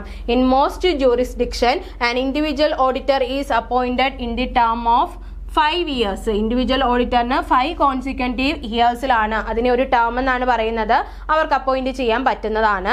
എന്നാൽ ഒരു ഓഡിറ്റ് ഫേം ആണ് എങ്കിൽ, അതായത് ഇൻഡിവിജ്വൽ ഓഡിറ്റർ അല്ല, ഒരു ഓഡിറ്റ് ഫേം ആണ് വരുന്നത് എങ്കിൽ അവർക്ക് 2 ടേംസ്, അതായത് 5 വർഷം വീതമുള്ള 2 ടേം എന്ന് പറയുമ്പോൾ ടോട്ടൽ 10 ഇയേഴ്സ് ഒരുമിച്ച് എന്ത് ചെയ്യാൻ പറ്റും, ഓഡിറ്ററായിട്ട് നിൽക്കാൻ പറ്റും. അല്ലാതെ നമ്മുടെ ക്വസ്റ്റ്യനിൽ പറഞ്ഞതുപോലെ 20 വർഷം കണ്ടിന്യൂസ് ആയിട്ട് ആർക്കും എടുക്കാൻ പറ്റില്ല. After the 5 or 10 year limit A cool off period, എന്താണ് ഒരു കൂൾ ഓഫ് പീരീഡ് അവിടെ മാൻഡേറ്ററി ആണ്. അതിനുശേഷം മാത്രമേ പിന്നീട് എന്ത് ചെയ്യോ, റീ അപ്പോയിന്റ് ചെയ്യൂ. അപ്പോൾ അവിടെ ഒരു കൂൾ ഓഫ് പീരീഡ് വരുന്നത് കൊണ്ട് തന്നെ കണ്ടിന്യൂഷൻ അവിടെ നഷ്ടപ്പെടുകയാണ് ചെയ്യുന്നത്. ദെൻ സെക്കൻഡ് വൺ പറയുന്നു, A body corporate can be appointed as A statutory auditor. ഒരു ബോഡി കോർപ്പറേറ്റ് അല്ലെങ്കിൽ ഒരു സ്റ്റാൻഡേർഡ് കമ്പനിക്ക് എന്ത് അപ്പോയിന്റ് ചെയ്യാൻ പറ്റത്തില്ല, ഒരു സ്റ്റാറ്റ്യൂട്ടറി ഓഡിറ്റർ ആയിട്ട് അപ്പോയിന്റ് ചെയ്യാൻ പറ്റില്ല. പിന്നെ ആര് വേണം, ഒരു ചാർട്ടേഡ് അക്കൗണ്ടന്റോ അല്ലെങ്കിൽ ഒരു ലിമിറ്റഡ് ലയബിലിറ്റി പാർട്ണർഷിപ്പിലോ മേജർ പാർട്ട്നേഴ്സും എന്താണ് ചാർട്ടേഡ് അക്കൗണ്ടന്റ് ആണ് എങ്കിൽ അപ്പോയിന്റ് ചെയ്യാൻ പറ്റും. This ensure that specific human professional remain legally and ethically liable for the audit report. അതെന്താണ്, നമ്മുടെ ലീഗലി അല്ലെങ്കിൽ പ്രൊഫഷണലി എത്തിക്കലി ഒക്കെ ലയബിൾ ആയിട്ടുള്ളതാണ് ഓഡിറ്റ് റിപ്പോർട്ടിന്. അതുകൊണ്ട് തന്നെ ഒരു ബോഡി കോർപ്പറേറ്റിന് കൊണ്ടുപോയി അപ്പോയിന്റ്മെന്റ് നടത്താൻ പറ്റില്ല. ദെൻ ലാസ്റ്റ് പറയുന്നു, റിമൂവൽ ബൈ ഓർഡിനറി റെസൊല്യൂഷൻ. നമ്മുടെ സ്റ്റാറ്റ്യൂട്ടറി ഓഡിറ്ററിനെ ഒരു ഓർഡിനറി റെസൊല്യൂഷൻ പാസ്സാക്കിക്കൊണ്ട് റിമൂവ് ചെയ്യാൻ പറ്റുമെന്ന് പറഞ്ഞതും തെറ്റാണ്. Removing an auditor is a serious matter because it could be used by the management to hide fraud. ഒരു ഓഡിറ്ററിനെ റിമൂവ് ചെയ്യുക എന്ന് പറയുമ്പോൾ തന്നെ നമ്മൾ മനസ്സിലാക്കുക മാനേജ്മെന്റ് എന്തോ ഫ്രോഡ് ഹൈഡ് ചെയ്യാൻ വേണ്ടിയിട്ടുണ്ട്, അതുകൊണ്ടാണ് റിമൂവ് ചെയ്യുന്നത്. അല്ലാത്ത കേസുകളും ഉണ്ടാവാം, മോസ്റ്റ് ഓഫ് ദി കേസിലും അങ്ങനെയാണ് വിചാരിക്കുന്നത്. Therefore, the process is very difficult. An auditor cannot be removed simply by a board meeting. The process usually require, എന്താണ്, ഒരു സിമ്പിൾ ബോർഡ് മീറ്റിംഗിലൂടെ അദ്ദേഹത്തിന് അല്ലെങ്കിൽ ഓർഡിനറി റെസൊല്യൂഷനിലൂടെ അദ്ദേഹത്തെ റിമൂവ് ചെയ്യാൻ പറ്റില്ല. എന്ത് വേണം, അതിനൊരു special resolution passed by the shareholders, not an ordinary one. എന്താണ്, ഷെയർ ഹോൾഡേഴ്സ് ഒരു സ്പെഷ്യൽ റെസൊല്യൂഷൻ പാസ് ചെയ്യണം. അതുപോലെ തന്നെ prior approval from the central government or regulatory authority. നമ്മുടെ റെഗുലേറ്ററി അതോറിറ്റിയോ സെൻട്രൽ ഗവൺമെന്റിനോ അതിന് എന്ത് നൽകണം, പ്രയർ അപ്രൂവൽ നൽകേണ്ടതായിട്ടുണ്ട്. പിന്നീട് എന്താണ്, auditor must be given a reasonable opportunity to be heard. അദ്ദേഹത്തിന്റെ ഭാഗം പറയാനുള്ള ഒരു ഓപ്പർച്യൂണിറ്റിയും അദ്ദേഹത്തിന് നൽകേണ്ടതാണ്. അതിനെ നമുക്ക് റൈറ്റ് ഓഫ് റെപ്രസെന്റേഷൻ എന്നാണ് പറയുന്നത്. ഇത് ഇത്രയും ഉണ്ടെങ്കിൽ മാത്രമേ ഒരു ഓഡിറ്ററിനെ നമുക്ക് എന്ത് ചെയ്യാൻ പറ്റൂ, റിമൂവ് ചെയ്യാൻ അല്ലെങ്കിൽ പറഞ്ഞു വിടാൻ വേണ്ടിയിട്ട് പറ്റുകയുള്ളൂ. ഇനി നമുക്ക് എന്താണ് കറക്റ്റ് റൂള് എന്ന് നോക്കാം. ഒരു ഓഡിറ്ററിന്റെ ടെന്യുവർ എന്ന് പറയുന്നത് നമുക്കറിയാം, ഇൻഡിവിജ്വൽ ആണ് എങ്കിൽ 5 ഇയേഴ്സും ഫേം ആണ് എങ്കിൽ 10 ഇയേഴ്സും ആണ് വരുന്നത്. അദ്ദേഹത്തിന്റെ എലിജിബിലിറ്റി എന്ന് പറയുന്നത് ഇൻഡിവിജ്വൽ ഓർ LLP, അതായത് ഇൻഡിവിജ്വൽസ് അല്ലെങ്കിൽ ലിമിറ്റഡ് ലയബിലിറ്റി പാർട്ട്നേഴ്സ് ആകാം, അല്ലാണ്ട് ഒരു ബോഡി കോർപ്പറേറ്റോ കമ്പനിയോ ആകാൻ പാടില്ല. റിമൂവൽ പറയുന്നത് അതിന് എന്ത് വേണം, സ്പെഷ്യൽ റെസൊല്യൂഷൻ വേണം, ഗവൺമെന്റ് അപ്രൂവൽ വേണം, ഓപ്പർച്യൂണിറ്റി ടു ബി ഹിയർഡ് വേണം. ഇത്രയുണ്ടെങ്കിൽ റിമൂവ് ചെയ്യാൻ പറ്റൂ. അപ്പോയിന്റ്മെന്റ് എന്ന് പറയുന്നത് usually done by share holders at the annual general meeting. എന്താണ്, ഒരു സ്റ്റാറ്റ്യൂട്ടറി ഓഡിറ്ററിനെ ഷെയർ ഹോൾഡേഴ്സ് ആനുവൽ ജനറൽ മീറ്റിംഗിലാണ് അപ്രൂവ് ചെയ്യുന്നത്, except for the first auditor. First auditor അല്ലാതെ ബാക്കിയുള്ളത് എങ്ങനെയാണ്, ആനുവൽ ജനറൽ മീറ്റിംഗിൽ ഷെയർ ഹോൾഡേഴ്സ് ആണ് അപ്രൂവ് ചെയ്യുന്നത്. ഇത്രയും കാര്യങ്ങൾ ഓർത്തിരിക്കുക. നെക്സ്റ്റ് ക്വസ്റ്റ്യൻ വരുന്നു, which of the following statement is correct. താഴെ തന്നിരിക്കുന്നവയിൽ ശരിയായിട്ടുള്ള സ്റ്റേറ്റ്മെന്റ് ഏത് എന്നാണ് ചോദിച്ചിരിക്കുന്നത്. First one, audit planning is the specific guide lines and directions for the efficient and effective completion of audit work on timely and daily basis so as to minimize audit risk. എന്താണ്, audit planning എന്ന് പറയുന്നത് specific guide lines ആണ്, അതുപോലെ തന്നെ direction ആണ്. ഒരു audit work complete ആയിട്ട് efficient ആയിട്ടും എഫക്റ്റീവ് ആയിട്ടും കംപ്ലീറ്റ് ചെയ്യാൻ ഉപയോഗിക്കുന്ന സ്പെസിഫിക് ഗൈഡ് ലൈൻസിനെയും ഡയറക്ഷനെയും ആണ് എന്തെന്ന് പറയുന്നത്, ഓഡിറ്റ് പ്ലാനിംഗ് എന്ന് പറയുന്നത്. ഇത് ഉണ്ട് എങ്കിൽ ഓഡിറ്റ് വർക്കുകൾ ടൈംലി ആയിട്ടും ഓഡിറ്റ് റിസ്ക് മിനിമൈസ് ചെയ്തുകൊണ്ടും ചെയ്തു തീർക്കാൻ പറ്റുന്നതാണ് അല്ലേ. അപ്പോൾ ഒന്നാമത്തെ സ്റ്റേറ്റ്മെന്റ് ശരിയാണ്. രണ്ടാമത്തെ സ്റ്റേറ്റ്മെന്റ് നോക്കാം, audit planning help in identifying potential problems. നമുക്ക് വരാനിരിക്കുന്ന പ്രോബ്ലംസ് ഐഡന്റിഫൈ ചെയ്യാനും എന്ത് സഹായിക്കുന്നു, ഓഡിറ്റ് പ്ലാനിംഗ് സഹായിക്കുന്നു. അതും ശരിയാണ് അല്ലേ. അങ്ങനെയാണെങ്കിൽ രണ്ട് സ്റ്റേറ്റ്മെന്റും കറക്റ്റ് ആണ്. ഓപ്ഷൻ എ ആണ് നമ്മുടെ ആൻസർ ആയിട്ട് വരുന്നത്. Both 1 and 2 are correct. ഇനി എന്താണെന്ന് നോക്കാം. ഫസ്റ്റ് നമ്മൾ പറഞ്ഞു ഓഡിറ്റ് പ്ലാനിംഗ് എന്താണ് എന്ന്. അതൊരു ഓഡിറ്റ് പ്ലാനിങ്ങിന്റെ സിമ്പിൾ ആയിട്ടുള്ള മീനിങ് തന്നെയാണ്. ഇതെന്ന് പറഞ്ഞാൽ സ്പെസിഫിക് ആയിട്ടുള്ള ഗൈഡ് ലൈൻസും ഡയറക്ഷൻസും ആണ് ഒരു ഓഡിറ്റ് വർക്ക് എഫക്റ്റീവ് ആയിട്ടും എഫിഷ്യന്റ് ആയിട്ടും കംപ്ലീറ്റ് ചെയ്യാനും അതുപോലെ തന്നെ ടൈംലി ആയിട്ടും എന്താണ് ഓഡിറ്റ് റിസ്കുകൾ റെഡ്യൂസ് ചെയ്തുകൊണ്ട് കംപ്ലീറ്റ് ചെയ്യാൻ വേണ്ടിയിട്ടുള്ള ഒരു കാര്യമാണ് ഏതെന്ന് പറയുന്നത് ഓഡിറ്റ് പ്ലാനിങ് എന്ന് പറയുന്നത്. അപ്പോൾ അവിടെ എന്തൊക്കെ കാര്യങ്ങൾ നിങ്ങൾ ഓർത്തിരിക്കുക, എഫിഷ്യൻസി ആൻഡ് എഫക്റ്റീവ്നെസ്സും ഓഡിറ്റ് റിസ്ക് മിനിമൈസ് ചെയ്യാനും വേണ്ടിയിട്ടാണ് എന്ത് സെറ്റ് ചെയ്തിരിക്കുന്നത്, ഓഡിറ്റ് പ്ലാനിങ് സെറ്റ് ചെയ്തിരിക്കുന്നത്. രണ്ടാമത്തെ സ്റ്റേറ്റ്മെന്റ് പറയുന്നു audit planning help in identifying potential problem. എന്താണ്, നമുക്ക് വരാനിരിക്കുന്ന പ്രോബ്ലംസിനെ ഐഡന്റിഫൈ ചെയ്യാൻ എന്ത് സഹായിക്കുന്നു, ഓഡിറ്റ് പ്ലാനിങ് സഹായിക്കുന്നു. അതിനെയാണ് നമ്മൾ റിസ്ക് അസസ്മെന്റ് എന്ന് പറഞ്ഞത്. ഒരു പ്ലാനിങ് സ്റ്റേജിൽ എന്തൊക്കെ കാര്യങ്ങളാണ് വരാൻ പോകുന്നത് എന്നുള്ള കാര്യം മനസ്സിലാക്കുകയും പൊട്ടൻഷ്യൽ പ്രോബ്ലംസ് ഐഡന്റിഫൈ ചെയ്യാനും സഹായിക്കുന്ന ഒന്നാണ് ഏത്, ഓഡിറ്റ് പ്ലാനിങ് എന്ന് പറഞ്ഞത്. സോ ആ രണ്ട് സ്റ്റേറ്റ്മെന്റുകളായിരുന്നു കറക്റ്റ് ആയിട്ടുള്ളത്. ആ രണ്ട് സ്റ്റേറ്റ്മെന്റ് ആയിരുന്നു നമ്മുടെ ക്വസ്റ്റ്യനിൽ ഉള്ളത്. ഇനി നമുക്ക് എങ്ങനെയാണ് ഇത് വർക്ക് ചെയ്യുന്നത് എന്ന് നോക്കാം. ബെനിഫിറ്റ് പറയുന്നു പ്രോപ്പർ സ്റ്റാഫിംഗ്. എന്താണ്, ഒരു ഓഡിറ്റ് പ്ലാനിങ് ഉണ്ടെങ്കിൽ പ്രോപ്പറായിട്ട് സ്റ്റാഫിംഗ് നടക്കുന്നു. Assigning the right expert to specialised area. കൃത്യമായിട്ടുള്ള ആൾക്കാരെ കൃത്യമായിട്ടുള്ള ഏരിയയിലേക്ക് അസൈൻ ചെയ്യാൻ എന്ത് സഹായിക്കുന്നു, ഓഡിറ്റ് പ്ലാനിങ് സഹായിക്കുന്നു. അതുപോലെ തന്നെ ടൈംലി കംപ്ലീഷൻ, നമ്മുടെ ഓഡിറ്റ് വർക്ക് കൃത്യമായിട്ടുള്ള രീതിയിൽ കംപ്ലീറ്റ് ചെയ്യാം. കാരണം എന്താണ്, പ്ലാൻ ചെയ്യുന്ന സമയത്ത് നമ്മളൊരു ഡെഡ് ലൈൻ വെക്കുകയാണ്. അപ്പോൾ ആ സമയത്ത് കംപ്ലീറ്റ് ചെയ്യുന്ന രീതിയിൽ നമ്മൾ ഓരോ വർക്കിനെയും ഷെഡ്യൂൾ ചെയ്യുകയാണ് ചെയ്യുന്നത്. ദെൻ പറഞ്ഞത് കോർഡിനേഷൻ ആണ്. എല്ലാ വർക്കുകളും പല ആൾക്കാർ ചെയ്യുന്ന വർക്കുകളെ ഒരുമിച്ച് കൊണ്ടുവരാനും ഇന്റഗ്രേറ്റ് ആയിട്ട് സ്മൂത്ത് ആയിട്ട് കൊണ്ടുപോകാനും ഓഡിറ്റ് പ്ലാനിങ് സഹായിക്കുന്നുണ്ട്. Then focuses on significant areas. എത്രയും സിഗ്നിഫിക്കന്റ് ആയിട്ടുള്ള ഏരിയാസ് ഏതാണെന്ന് കണ്ടുപിടിക്കാൻ പ്രോപ്പർ പ്ലാനിങ്ങിലൂടെ സഹായിക്കുകയും അതുവഴി നമുക്ക് എവിടേക്ക് ഫോക്കസ് ചെയ്യാം, ആ സിഗ്നിഫിക്കന്റ് ആയിട്ടുള്ള ഏരിയസിലേക്ക് ഫോക്കസ് ചെയ്യാനും പറ്റുന്നു. അപ്പോൾ ഓഡിറ്റ് ഏത് കാര്യമായാലും, ഓഡിറ്റിംഗിന്റെ കാര്യത്തിൽ മാത്രമല്ല ഏത് കാര്യത്തിനായാലും പ്ലാനിങ് ഇമ്പോർട്ടന്റ് ആണ് എന്ന് പറയുന്നത് ഈ മാറ്റേഴ്സ് കൊണ്ടാണ്. ഓക്കെ, നെക്സ്റ്റ് ക്വസ്റ്റ്യൻ ഇതാണ്. Which of the following statement are true? താഴെ തന്നിരിക്കുന്നവയിൽ ശരിയായിട്ടുള്ള സ്റ്റേറ്റ്മെന്റ് ഏത് എന്നാണ് ചോദിച്ചത്. First one, auditing is usually undertaken for a period of 1 financial year whereas investigation is carried out for any period of time. നമ്മൾ auditing versus investigation പഠിച്ചതാണ്. അതിനകത്ത് നമ്മൾ പറഞ്ഞൊരു കാര്യമാണ് എന്ത്, ഓഡിറ്റിംഗ് എന്ന് പറയുന്നത് സാധാരണ രീതിയിൽ തയ്യാറാക്കുന്നത് ഒരു ഫിനാൻഷ്യൽ ഇയറിലേക്ക് വേണ്ടിയിട്ടാണ്. നോർമൽ കാര്യമാണ് പറഞ്ഞത്. നോർമലി എന്താണ്, യൂഷ്വലി നമ്മൾ നടത്തുന്നത് ഒരു പീരീഡിലേക്കാണ്. എന്നാൽ ഇൻവെസ്റ്റിഗേഷൻ അങ്ങനെയല്ല, എനി പീരീഡ് ഓഫ് ടൈം തന്നെയാണ് വരുന്നത്. അപ്പോൾ ഒന്നാമത്തെ സ്റ്റേറ്റ്മെന്റ് അവിടെ ശരിയാണ്. അപ്പോൾ ഒന്നാമത്തെ സ്റ്റേറ്റ്മെന്റ് ശരിയാണ്, ശരിയായിട്ടുള്ള സ്റ്റേറ്റ്മെന്റ് ആണ് വേണ്ടത്. അപ്പോൾ ഒന്ന് എന്തായാലും നമ്മുടെ ആൻസറിൽ ഉണ്ടാകും. അങ്ങനെയാണെങ്കിൽ നമുക്ക് ഓപ്ഷൻ ബി എലിമിനേറ്റ് ചെയ്യാം. ഇനി നമുക്ക് രണ്ടാമത്തെ സ്റ്റേറ്റ്മെന്റ് നോക്കാം. Only A chartered accountant can be appointed as an investigator. ശരിയാണോ? നമുക്കറിയാം ചാർട്ടേഡ് അക്കൗണ്ടന്റിന് മാത്രമാണ് ഇൻവെസ്റ്റിഗേറ്റർ എന്ന് പറയാൻ പറ്റുമോ? അല്ല, അതിന് വേണ്ടിയിട്ട് സ്പെഷ്യലൈസ്ഡ് ബ്യൂറോസ് ഉണ്ട് അല്ലേ, ഇൻവെസ്റ്റിഗേറ്റിംഗ് ബ്യൂറോസ് ഉണ്ട്. അവരെ നമുക്ക് ഇൻവെസ്റ്റിഗേറ്റർ ആയിട്ട് അപ്പോയിന്റ് ചെയ്യാവുന്നതാണ്. അല്ലാതെ ഒരു CA കാരൻ മാത്രമല്ല ഇൻവെസ്റ്റിഗേറ്റർ ആകുന്നത്. സോ രണ്ടാമത്തെ സ്റ്റേറ്റ്മെന്റ് അവിടെ തെറ്റാണ്. അപ്പോൾ രണ്ട് തെറ്റാണെങ്കിൽ രണ്ട് നമ്മുടെ ആൻസറിൽ വരാൻ പാടില്ല. അങ്ങനെയാണെങ്കിൽ ഏതൊക്കെ നമുക്ക് എലിമിനേറ്റ് ചെയ്യാം? ഓപ്ഷൻ എയും ഓപ്ഷൻ ബിയും എലിമിനേറ്റ് ചെയ്യാം. അപ്പോൾ മൂന്നാമത്തെ സ്റ്റേറ്റ്മെന്റ് വായിക്കാതെ തന്നെ നമുക്ക് ആൻസർ കിട്ടി. ഓപ്ഷൻ സി ആണ് നമ്മുടെ ആൻസർ എന്ന് പറയുന്നത്. സ്റ്റേറ്റ്മെന്റ് 3 എന്താണെന്ന് നോക്കാം. Auditor consider only prima facie evidence whereas investigator consider substantive evidence. ശരിയല്ലേ? ഓഡിറ്റർ എപ്പോഴും കൺസിഡർ ചെയ്യുന്നത് പ്രിമാ ഫേസീവ് എവിഡൻസിനും അതുപോലെ തന്നെ ഇൻവെസ്റ്റിഗേറ്റർ കൺസിഡർ ചെയ്യുന്നത് സബ്സ്റ്റൻസീവ് എവിഡൻസിനുമാണ്. അതെന്താണെന്ന് ഡീറ്റെയിൽഡ് ആയിട്ട് നമുക്ക് എക്സ്പ്ലനേഷനിൽ പറയാം. അതെന്താണ് ശരിയായിട്ടുള്ള സ്റ്റേറ്റ്മെന്റ് തന്നെയാണ്. സോ ആൻസർ കിട്ടി.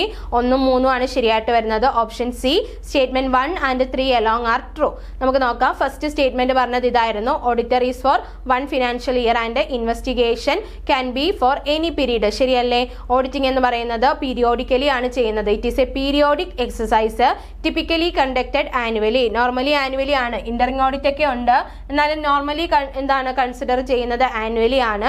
To cover a single financial year, ഒരു സിംഗിൾ ഫിനാൻഷ്യൽ ഇയർ കവർ ചെയ്യുന്ന രീതിയിൽ ആനുവലി കണ്ടക്ട് ചെയ്യുന്ന ഒന്നാണ് ഓഡിറ്റിംഗ് എന്ന് പറയുന്നത്. It focuses on regular compliance and reporting. എന്നാൽ ഇൻവെസ്റ്റിഗേഷൻ എന്ന് പറയുന്നത് എന്താണ്, എപ്പോഴാണോ നമുക്ക് ആവശ്യം വരുന്നത്, നീഡ് ബേസ്ഡ് ആണ് അല്ലേ. പീരിയോഡിക് എക്സസൈസ് എന്ന് പറയാൻ പറ്റില്ല. എപ്പോഴാണോ നമുക്ക് ആവശ്യം വരുന്നത് ആ സമയത്തായിരിക്കും നമ്മൾ ഇൻവെസ്റ്റിഗേഷൻ നടത്തുന്നത്. ചിലപ്പോൾ അത് ഫ്യൂ മന്ത്സ് ആയിരിക്കാം, അല്ലെങ്കിൽ 3 years ആയിരിക്കാം, ഇവൻ എ ഡിക്കേഡ് ആയിരിക്കാം. എന്താണ് അത് ഡിപ്പെൻഡിങ് ഓൺ ദി പർപ്പസ് ആണ്. അതുകൊണ്ട് തന്നെ എന്താണ് നീഡ് ബേസ്ഡ് ആണ്, അല്ലെങ്കിൽ എനി പീരീഡിലേക്കുള്ളതാണ് എന്ന് നമുക്ക് പറയാൻ പറ്റും. 2 നോക്കാം. Only chartered accountant can be an investigator. ശരിയാണോ? ഓഡിറ്റിംഗ് നടത്തേണ്ടത് സ്ട്രിക്ട്ലി ഒരു ചാർട്ടേഡ് അക്കൗണ്ടന്റ് ആണ് എന്ന്, അല്ലെങ്കിൽ ചാർട്ടേഡ് അക്കൗണ്ടന്റ് ആണ് എന്ന് പറയാം. എന്നാൽ ഇൻവെസ്റ്റിഗേഷനിൽ വരുമ്പോൾ ഒരു ചാർട്ടേഡ് അക്കൗണ്ടന്റ് തന്നെ വേണമെന്ന് നിർബന്ധമില്ല. അതിന് വേണ്ടിയിട്ട് സ്പെഷ്യലൈസ്ഡ് നോളജ് ഉള്ള ആൾക്കാരെ നമുക്ക് ഇൻവെസ്റ്റിഗേറ്റർ ആയിട്ട് വെക്കാം. വെക്കാവുന്നതാണ്. ഇപ്പോൾ ഫോറൻസിക് എക്സ്പെർട്ട്, പ്രൈവറ്റ് ഇൻവെസ്റ്റിഗേറ്റർ, ഇവർക്ക് എന്താണ് അതിനുള്ള നോളജും എക്സ്പീരിയൻസും ഉണ്ട് എങ്കിൽ അവരെയൊക്കെ നമുക്ക് എന്ത് ചെയ്യാം, ഇൻവെസ്റ്റിഗേറ്റർ ആയിട്ട് അപ്പോയിന്റ് ചെയ്യാവുന്നതാണ്. ലാസ്റ്റ് വൺ പറഞ്ഞത് ഓഡിറ്റർ കൺസിഡർ ചെയ്യുന്നത് പ്രിമാ ഫേസി എവിഡൻസിനും ഇൻവെസ്റ്റിഗേറ്റർ കൺസിഡർ ചെയ്യുന്നത് സബ്സ്റ്റാൻസീവ് എവിഡൻസിനും ആണ് എന്ന് പറഞ്ഞു. ശരിയാണ് അല്ലേ? ഓഡിറ്ററിനകത്ത് എന്താ വരുന്നത്, the auditor work with reasonable assurance, they look at the evidence at persuasive on the surface. അതിനെയാണ് നമ്മൾ പ്രിയാ ഫേസി എന്ന് പറയുന്നത്. അതായത് ഒരു ഇൻവോയ്സ് ഉണ്ട് എങ്കിൽ അത് ജെനുവിൻ ആണ്. ഒരു ട്രാൻസാക്ഷൻ റെക്കോർഡ് ചെയ്തോ അതിന് എവിഡൻസ് ആയിട്ട് ഒരു വൗച്ചർ ഉണ്ട് അല്ലെങ്കിൽ ഒരു സോഴ്സ് ഡോക്യുമെന്റ് ഉണ്ട് എങ്കിൽ അതെന്താണ്, അത് ശരിയാണ്, ജെനുവിൻ ആണ് എന്ന് അദ്ദേഹം കരുതുകയാണ്. അത്തരത്തിലുള്ള പെർസ്വാസീവ് സർഫേസിനെയാണ് നമ്മൾ പ്രിമാ ഫേസി എവിഡൻസ് എന്ന് പറഞ്ഞത്. അപ്പൊ അത്തരത്തിൽ പ്രിമാ ഫേസി എവിഡൻസ് ഉണ്ടെങ്കിൽ ജെനുവിൻ ആണ് എന്നാണ് എന്ത് കരുതുന്നത്, ഓഡിറ്റിംഗിൽ കരുതുന്നത്. എന്നാൽ ഇൻവെസ്റ്റിഗേഷനിൽ അങ്ങനെ എവിഡൻസ് മാത്രം കാണിച്ചുകൊണ്ട് കാര്യമില്ല. ഇൻവെസ്റ്റിഗേറ്റർ വർക്ക് ചെയ്യുന്നത് അബ്സല്യൂട്ട് സർട്ടനിറ്റിയിലാണ് അല്ലെ, അബ്സല്യൂട്ട് സർട്ടനിറ്റി ഓഫ് മൈൻഡിലാണ്. They perform a deep dive to find conclusive evidence. എന്താണ്, അദ്ദേഹത്തിന് കൺക്ലൂസീവ് ആയിട്ടുള്ള എവിഡൻസ് ആണ് വേണ്ടത്. They don't just look at the invoice. അവര് ഇൻവോയ്സ് അല്ല നോക്കുന്നത്. They might call the vendor, check the delivery truck log and interview employee to prove a fact. എന്താ, അവരെ ഡോക്യുമെന്റ് അല്ല നോക്കുന്നത്. നമ്മൾ ആ വെൻഡറിനെ വിളിക്കുന്നു, ഇത്ര എമൗണ്ടിന് ഇത്രാം തീയതി ഈ ഒരു സാധനം വാങ്ങിച്ചിട്ടുണ്ടോ, അതുപോലെ തന്നെ അത് കൊണ്ടുവന്ന ട്രക്ക് ഡെലിവറിയുടെ ഡീറ്റെയിൽസ് എടുക്കുന്നു, നമ്മുടെ എംപ്ലോയീസ് അതിനെ പറ്റിയിട്ട് അറിഞ്ഞിട്ടുണ്ടോ, അല്ലെങ്കിൽ അതുമായിട്ട് സ്റ്റോർ കീപ്പറുമായിട്ട് ബന്ധപ്പെട്ട് അവരത് അറിഞ്ഞിട്ടുണ്ടോ, ഇങ്ങനെയുള്ള കാര്യങ്ങൾ അവരെന്താണ് ചെയ്താണ് നോക്കുന്നത്. അവരെന്താണ് ചെയ്യുന്നത്, ഇതൊക്കെ കണ്ടുപിടിക്കുകയാണ് ചെയ്യുന്നത്, അല്ലാണ്ട് ഒരു ഡോക്യുമെന്റ് വെച്ച് വെരിഫൈ ചെയ്യുകയല്ല ചെയ്യുന്നത്. അതുകൊണ്ടാണ് അദ്ദേഹം എന്താണ് ചെയ്യുന്നത്, കൺക്ലൂസീവ് എവിഡൻസ് അല്ലെങ്കിൽ സബ്സ്റ്റാൻസീവ് എവിഡൻസിനാണ് ഇൻവെസ്റ്റിഗേഷനിൽ ഇമ്പോർട്ടന്റ് കൊടുക്കുന്നത് എന്ന് പറഞ്ഞത്. ഇനി നമുക്ക് ഓഡിറ്റിംഗ് വേഴ്സസ് ഇൻവെസ്റ്റിഗേഷനിലെ മെയിൻ പോയിന്റ് ഒന്ന് പരിചയപ്പെടാം. ഓഡിറ്റിംഗിന്റെ ഒബ്ജക്റ്റീവ് നമുക്ക് മനസ്സിലായി, to express an opinion on true and fair view. നമ്മുടെ ഫിനാൻഷ്യൽ സ്റ്റേറ്റ്മെന്റുകൾ ട്രൂ ആൻഡ് ഫെയർ വ്യൂ ആണ് തരുന്നത് എന്നുള്ളൊരു ഒപ്പീനിയൻ എക്സ്പ്രസ് ചെയ്യുകയാണ് ഓഡിറ്റിംഗിന്റെ ഒബ്ജക്റ്റീവ് എന്ന് പറയുന്നത്. എന്നാൽ ഇൻവെസ്റ്റിഗേഷൻ എന്ന് പറയുന്നത് എന്താണ്, to establish a specific fact or find hidden fraud. നമുക്ക് കണ്ടുപിടിക്കാൻ പറ്റാത്ത ഫ്രോഡുകളോ ഇറേഴ്സുകളോ കണ്ടുപിടിക്കാൻ വേണ്ടിയിട്ട് അല്ലെങ്കിൽ അത് എസ്റ്റാബ്ലിഷ് ചെയ്യാൻ വേണ്ടിയിട്ടാണ് എന്ത് വരുന്നത്, ഇൻവെസ്റ്റിഗേഷൻ വരുന്നത്. ഇനി നേച്ചർ, ഓഡിറ്റിംഗിന്റെ നേച്ചർ പറയുകയാണെങ്കിൽ ജനറൽ ആൻഡ് മാൻഡേറ്ററി ആണ്. ഇൻവെസ്റ്റിഗേഷൻ അങ്ങനെ മാൻഡേറ്ററി എന്ന് പറയാൻ പറ്റില്ല. ഏത് ഒക്കേഷനിലാണ് അത് നീഡ് ആവുന്നത് ആ സമയത്ത് അത് സ്പെസിഫിക് ആണ് എന്ന് പറയാം. അതുപോലെ തന്നെ അപ്രോച്ച് എന്ന് പറയുന്നത് പ്രൊഫഷണൽ സ്കെപ്റ്റിസിസം ആണ്, അല്ലെങ്കിൽ ഒരു വാച്ച് ഡോഗിനെ പോലെയാണ് ഓഡിറ്റർ പ്രവർത്തിക്കുന്നത്. എന്നാൽ ഇൻവെസ്റ്റിഗേഷൻ അങ്ങനെയല്ല, എപ്പോഴും അദ്ദേഹത്തിന് ഒരു സംശയത്തിന്റെ ദൃഷ്ടിയായിരിക്കും. അതുകൊണ്ട് തന്നെ അതൊരു ബ്ലഡ് ഹൗണ്ട് ആണ് എന്ന് നമുക്ക് പറയാം. എവിഡൻസ് നോക്കുകയാണെങ്കിൽ നമ്മൾ നേരത്തെ പറഞ്ഞു പെർസാസീവ് അല്ലെങ്കിൽ സാമ്പിളിംഗ് എവിഡൻസ് ആണ് വരുന്നത്. പക്ഷേ ഇൻവെസ്റ്റിഗേഷനിൽ 100% ചെക്കിംഗ് അല്ലെങ്കിൽ കൺക്ലൂസീവ് എവിഡൻസ് ആണ് ഇവിടെ വരുന്നത്, ഇൻവെസ്റ്റിഗേഷനിൽ വരുന്നത്. നെക്സ്റ്റ് ക്വസ്റ്റ്യനിലേക്ക് പോവുകയാണ്. 2 സ്റ്റേറ്റ്മെന്റുകൾ തന്നിട്ടുണ്ട്. ആ സ്റ്റേറ്റ്മെന്റിൽ ശരി ഏതാണ് തെറ്റ് ഏതാണ് എന്ന് കണ്ടുപിടിക്കാനാണ് പറയുന്നത്. ഈ ഒരു ക്വസ്റ്റ്യൻ നമ്മുടെ PSC ക്യാൻസൽ ചെയ്തിട്ടുള്ള ക്വസ്റ്റ്യൻ ആണ്. ഫസ്റ്റ് സ്റ്റേറ്റ്മെന്റ് ഇതാണ്, the scope of valuation is wider than verification. എന്താണ്, വാല്യുവേഷന്റെ സ്കോപ്പ് എന്ന് പറയുന്നത് വേരിഫിക്കേഷന്റെ സ്കോപ്പിനേക്കാൾ വൈഡർ ആണ് എന്ന് പറഞ്ഞു. രണ്ടാമത് പറയുന്നത് valuation is done after vouching but before verification. Valuation നടക്കുന്നത് വൗച്ചിങ്ങിന് ശേഷവും എന്നാൽ വേരിഫിക്കേഷന് മുന്നേ ആണ് എന്നാണ് പറഞ്ഞത്. അപ്പോൾ ഇതിന്റെ സ്റ്റേറ്റ്മെന്റുകളുടെ എക്സ്പ്ലനേഷൻ നമുക്ക് നോക്കാം. ഫസ്റ്റ് സ്റ്റേറ്റ്മെന്റ് പറഞ്ഞ എന്താണ്, the scope of valuation is wider than verification എന്ന് പറയുന്നത് തെറ്റാണ്. കാരണം actually the relationship is reverse. എന്താ, തിരിച്ചായിരുന്നു വരേണ്ടത്. Scope of verification is wider than valuation എന്നായിരുന്നു വരേണ്ടത്.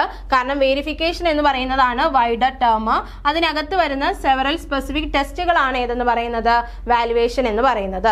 ഇനി verification include checking the existence, ownership, possession, freedom from encumbrance and valuation of asset. എന്താണ്, നമ്മുടെ വേരിഫിക്കേഷൻ അകത്ത് വരുന്നതാണ് നമ്മൾ എക്സിസ്റ്റൻസ് ചെക്ക് ചെയ്യുന്നത്, ഓണർഷിപ്പ് ചെക്ക് ചെയ്യുന്നത്, പൊസഷൻ ചെക്ക് ചെയ്യുന്നത്, ഫ്രീഡം ഫ്രം എൻകംബറൻസും വാല്യുവേഷൻ ഓഫ് അസറ്റും ഒക്കെ എവിടെയാണ്, വേരിഫിക്കേഷനിലാണ് വരുന്നത്. അപ്പോൾ വേരിഫിക്കേഷൻ ആണ് വൈഡർ സ്കോപ്പ് എന്ന് അറിയപ്പെടുന്നത്. സോ എന്താ, സ്റ്റേറ്റ്മെന്റ് 1 അവിടെ തെറ്റാണ്. വാല്യുവേഷനിലേക്ക് വരുമ്പോൾ valuation is just one A part of verification process. എന്താണ്, വേരിഫിക്കേഷൻ പ്രോസസ്സിന്റെ ഒരു പാർട്ട് മാത്രമാണ് ഏത്, വാല്യുവേഷൻ എന്ന് പറയുന്നത്. So verification has a wider scope than valuation. ഇനി സ്റ്റേറ്റ്മെന്റ് 2 എന്താ പറഞ്ഞത്, valuation is done after vouching but before verification എന്നാണ് പറഞ്ഞത്. അതും തെറ്റാണ് അല്ലേ. Valuation is done after vouching but before verification എന്നാണ് പറഞ്ഞത്. ലോജിക്കലി ഗ്രാമറ്റിക്കലി ഇത് തെറ്റാണ്. കാരണം valuation is A component of verification. Valuation എന്ന് പറയുന്നത് വെരിഫിക്കേഷന്റെ ഒരു കമ്പോണന്റ് ആണ്, അല്ലാതെ ഒരു സെപ്പറേറ്റ് സ്റ്റെപ്പ് ആയിട്ടല്ല നമ്മൾ പറയുന്നത്. ഇനി നമുക്ക് പഠിക്കാനുള്ള 2 ടേമുകൾ, ഈ ഒരു ക്വസ്റ്റ്യനായിട്ട് ബന്ധപ്പെട്ട് ഈ 2 ടേമുകൾ നിങ്ങൾ ഓർത്തിരിക്കുക. വൗച്ചിങ് എന്ന് പറയുന്നത് ഫസ്റ്റ് സ്റ്റേജ് ആണ്. അപ്പോൾ വൗച്ചിങ് എന്ന് പറയുന്നത് ഫസ്റ്റ് സ്റ്റേജ് ആണ്. അവിടെ നമ്മൾ ചെയ്യുന്നത് ഡോക്യുമെന്ററി എവിഡൻസ് ഉപയോഗിച്ചുകൊണ്ട് ട്രാൻസാക്ഷൻസിനെ എക്സാമിൻ ചെയ്യാണ്. അപ്പോൾ ഫസ്റ്റ് സ്റ്റേജ് വൗച്ചിങ് ആണ്. സെക്കൻഡ് സ്റ്റേജ് വരുന്നത് വെരിഫിക്കേഷൻ ആണ്. ഇതിനകത്ത് എന്ത് വരുന്നുണ്ട്?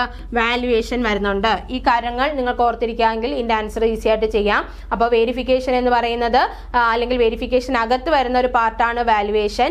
Is the final stage performed at the end of the year to confirm the balance sheet item. എന്താണ്? നമ്മുടെ എൻഡ് ഓഫ് ദി ഇയറിൽ ബാലൻസ് ഷീറ്റ് ഐറ്റം കൺഫേം ചെയ്യാൻ ഉപയോഗിക്കുന്ന ലാസ്റ്റ് സ്റ്റേജ് ആണ് ഏതെന്ന് പറയുന്നത്? വെരിഫിക്കേഷൻ എന്ന് പറയുന്നത്. You cannot finish verification on asset until you have to also confirm its correct value. എന്താണ്? കറക്റ്റ് ആയിട്ടുള്ള വാല്യുവേഷൻ അല്ലെങ്കിൽ വാല്യുവേഷൻ കൃത്യമായിട്ട് അറിയാതെ നമുക്ക് എന്ത് ചെയ്യാൻ പറ്റില്ല? വെരിഫിക്കേഷൻ കംപ്ലീറ്റ് ചെയ്യാൻ പറ്റുന്നതല്ല. അപ്പോൾ ഈ 2 സ്റ്റേറ്റ്മെന്റും ഇൻകറക്റ്റ് ആയിരുന്നു. പക്ഷെ PSC അതെന്താ ചെയ്തോ? ക്യാൻസൽ ചെയ്തിട്ടുള്ള ക്വസ്റ്റ്യൻ ആയിരുന്നു ഇത്. ദെൻ വൗച്ചിങ്ങിൽ പറയുന്നത് prove the accuracy of entry in the books of account. നമ്മൾ പറഞ്ഞു ബുക്സ് ഓഫ് അക്കൗണ്ടിൽ എൻട്രീസിന്റെ എന്താണ് ആക്യുറസി പ്രൂവ് ചെയ്യുകയാണ് വൗച്ചിങ്ങിലൂടെ. വെരിഫിക്കേഷൻ എന്ന് പറയുന്നത് prove the reality of assets and liability. Balance sheet ആയിട്ടുള്ള അസറ്റിന്റെയും ലൈബിലിറ്റിയുടെയും റിയാലിറ്റി ആണ് ഇവിടെ പ്രൂവ് ചെയ്യുന്നത് വെരിഫിക്കേഷനിൽ. Valuation is the monetary accuracy അല്ലെ? മോണിറ്ററി ആക്യുറസി ആണ് പ്രൂവ് ചെയ്യുന്നത്. അതായത് നമ്മുടെ അസറ്റിന്റെ കോസ്റ്റ്, ഡിപ്രീസിയേഷൻ, മാർക്കറ്റ് വാല്യൂ ഇതൊക്കെയാണ് ഇവിടെ വരുന്നത് വാലുവേഷനിൽ വരുന്നത്. അപ്പോൾ ഈ 3 ടേമിന്റെയും ഡിഫറൻസ് എന്താണെന്ന് പഠിച്ചിരിക്കുകയാണെങ്കിൽ ഈസി ആയിട്ട് അത് നമുക്ക് ആൻസർ ചെയ്യാൻ പറ്റുന്നതാണ്. അപ്പോൾ ഇത്രയായിരുന്നു ഓഡിറ്റിങ്ങിനകത്ത് വന്ന ക്വസ്റ്റ്യൻസ് എന്ന് പറയുന്നത്. ക്വസ്റ്റ്യൻ കണ്ടപ്പോൾ നിങ്ങൾക്ക് മനസ്സിലായി കാണും, ഒരുപാട് സ്റ്റേറ്റ്മെന്റ് വൈസ് ക്വസ്റ്റ്യൻസ് വന്നിട്ടുണ്ട് അല്ലേ? അപ്പോൾ ഓരോന്നും അറിയണമെങ്കിൽ ഡിഫറെന്റ് ടേംസുകൾ എന്തൊക്കെയാണെന്ന് കൃത്യമായിട്ട് നിങ്ങൾ കോൺസെപ്റ്റ് മനസ്സിലാക്കിയിരിക്കണം. ഓഡിറ്റിംഗ് എന്താണ്, അതുപോലെ തന്നെ വൗച്ചിങ് എന്താണ്, വെരിഫിക്കേഷൻ എന്താണ്, ഓരോ കാര്യങ്ങളും വെരിഫൈ ചെയ്യുന്നതും വൗച്ച് ചെയ്യുന്നതും എങ്ങനെയാണ് എന്നുള്ള കാര്യം അറിഞ്ഞിരിക്കണം. ഓഡിറ്റ് വേഴ്സസ് ഇൻവെസ്റ്റിഗേഷൻ അറിഞ്ഞിരിക്കുക. Audit file, audit working paper, audit notebook, ഇങ്ങനെയുള്ള കാര്യങ്ങളെ പറ്റിയിട്ട് ഡീറ്റെയിൽഡ് ആയിട്ടൊരു ഐഡിയ വേണം. Then internal control system, internal check, internal audit, ഇവ 3ഉം അറിഞ്ഞിരിക്കുക. അപ്പോൾ ഈ ഒരു ഏരിയയിൽ നിന്നാണ് കൂടുതൽ ക്വസ്റ്റ്യൻസും ചോദിച്ചിട്ടുള്ളത്. അപ്പോൾ എല്ലാവർക്കും നല്ലൊരു ജോലി കിട്ടട്ടെ എന്ന് ആശംസിക്കുകയാണ്. Thank you all.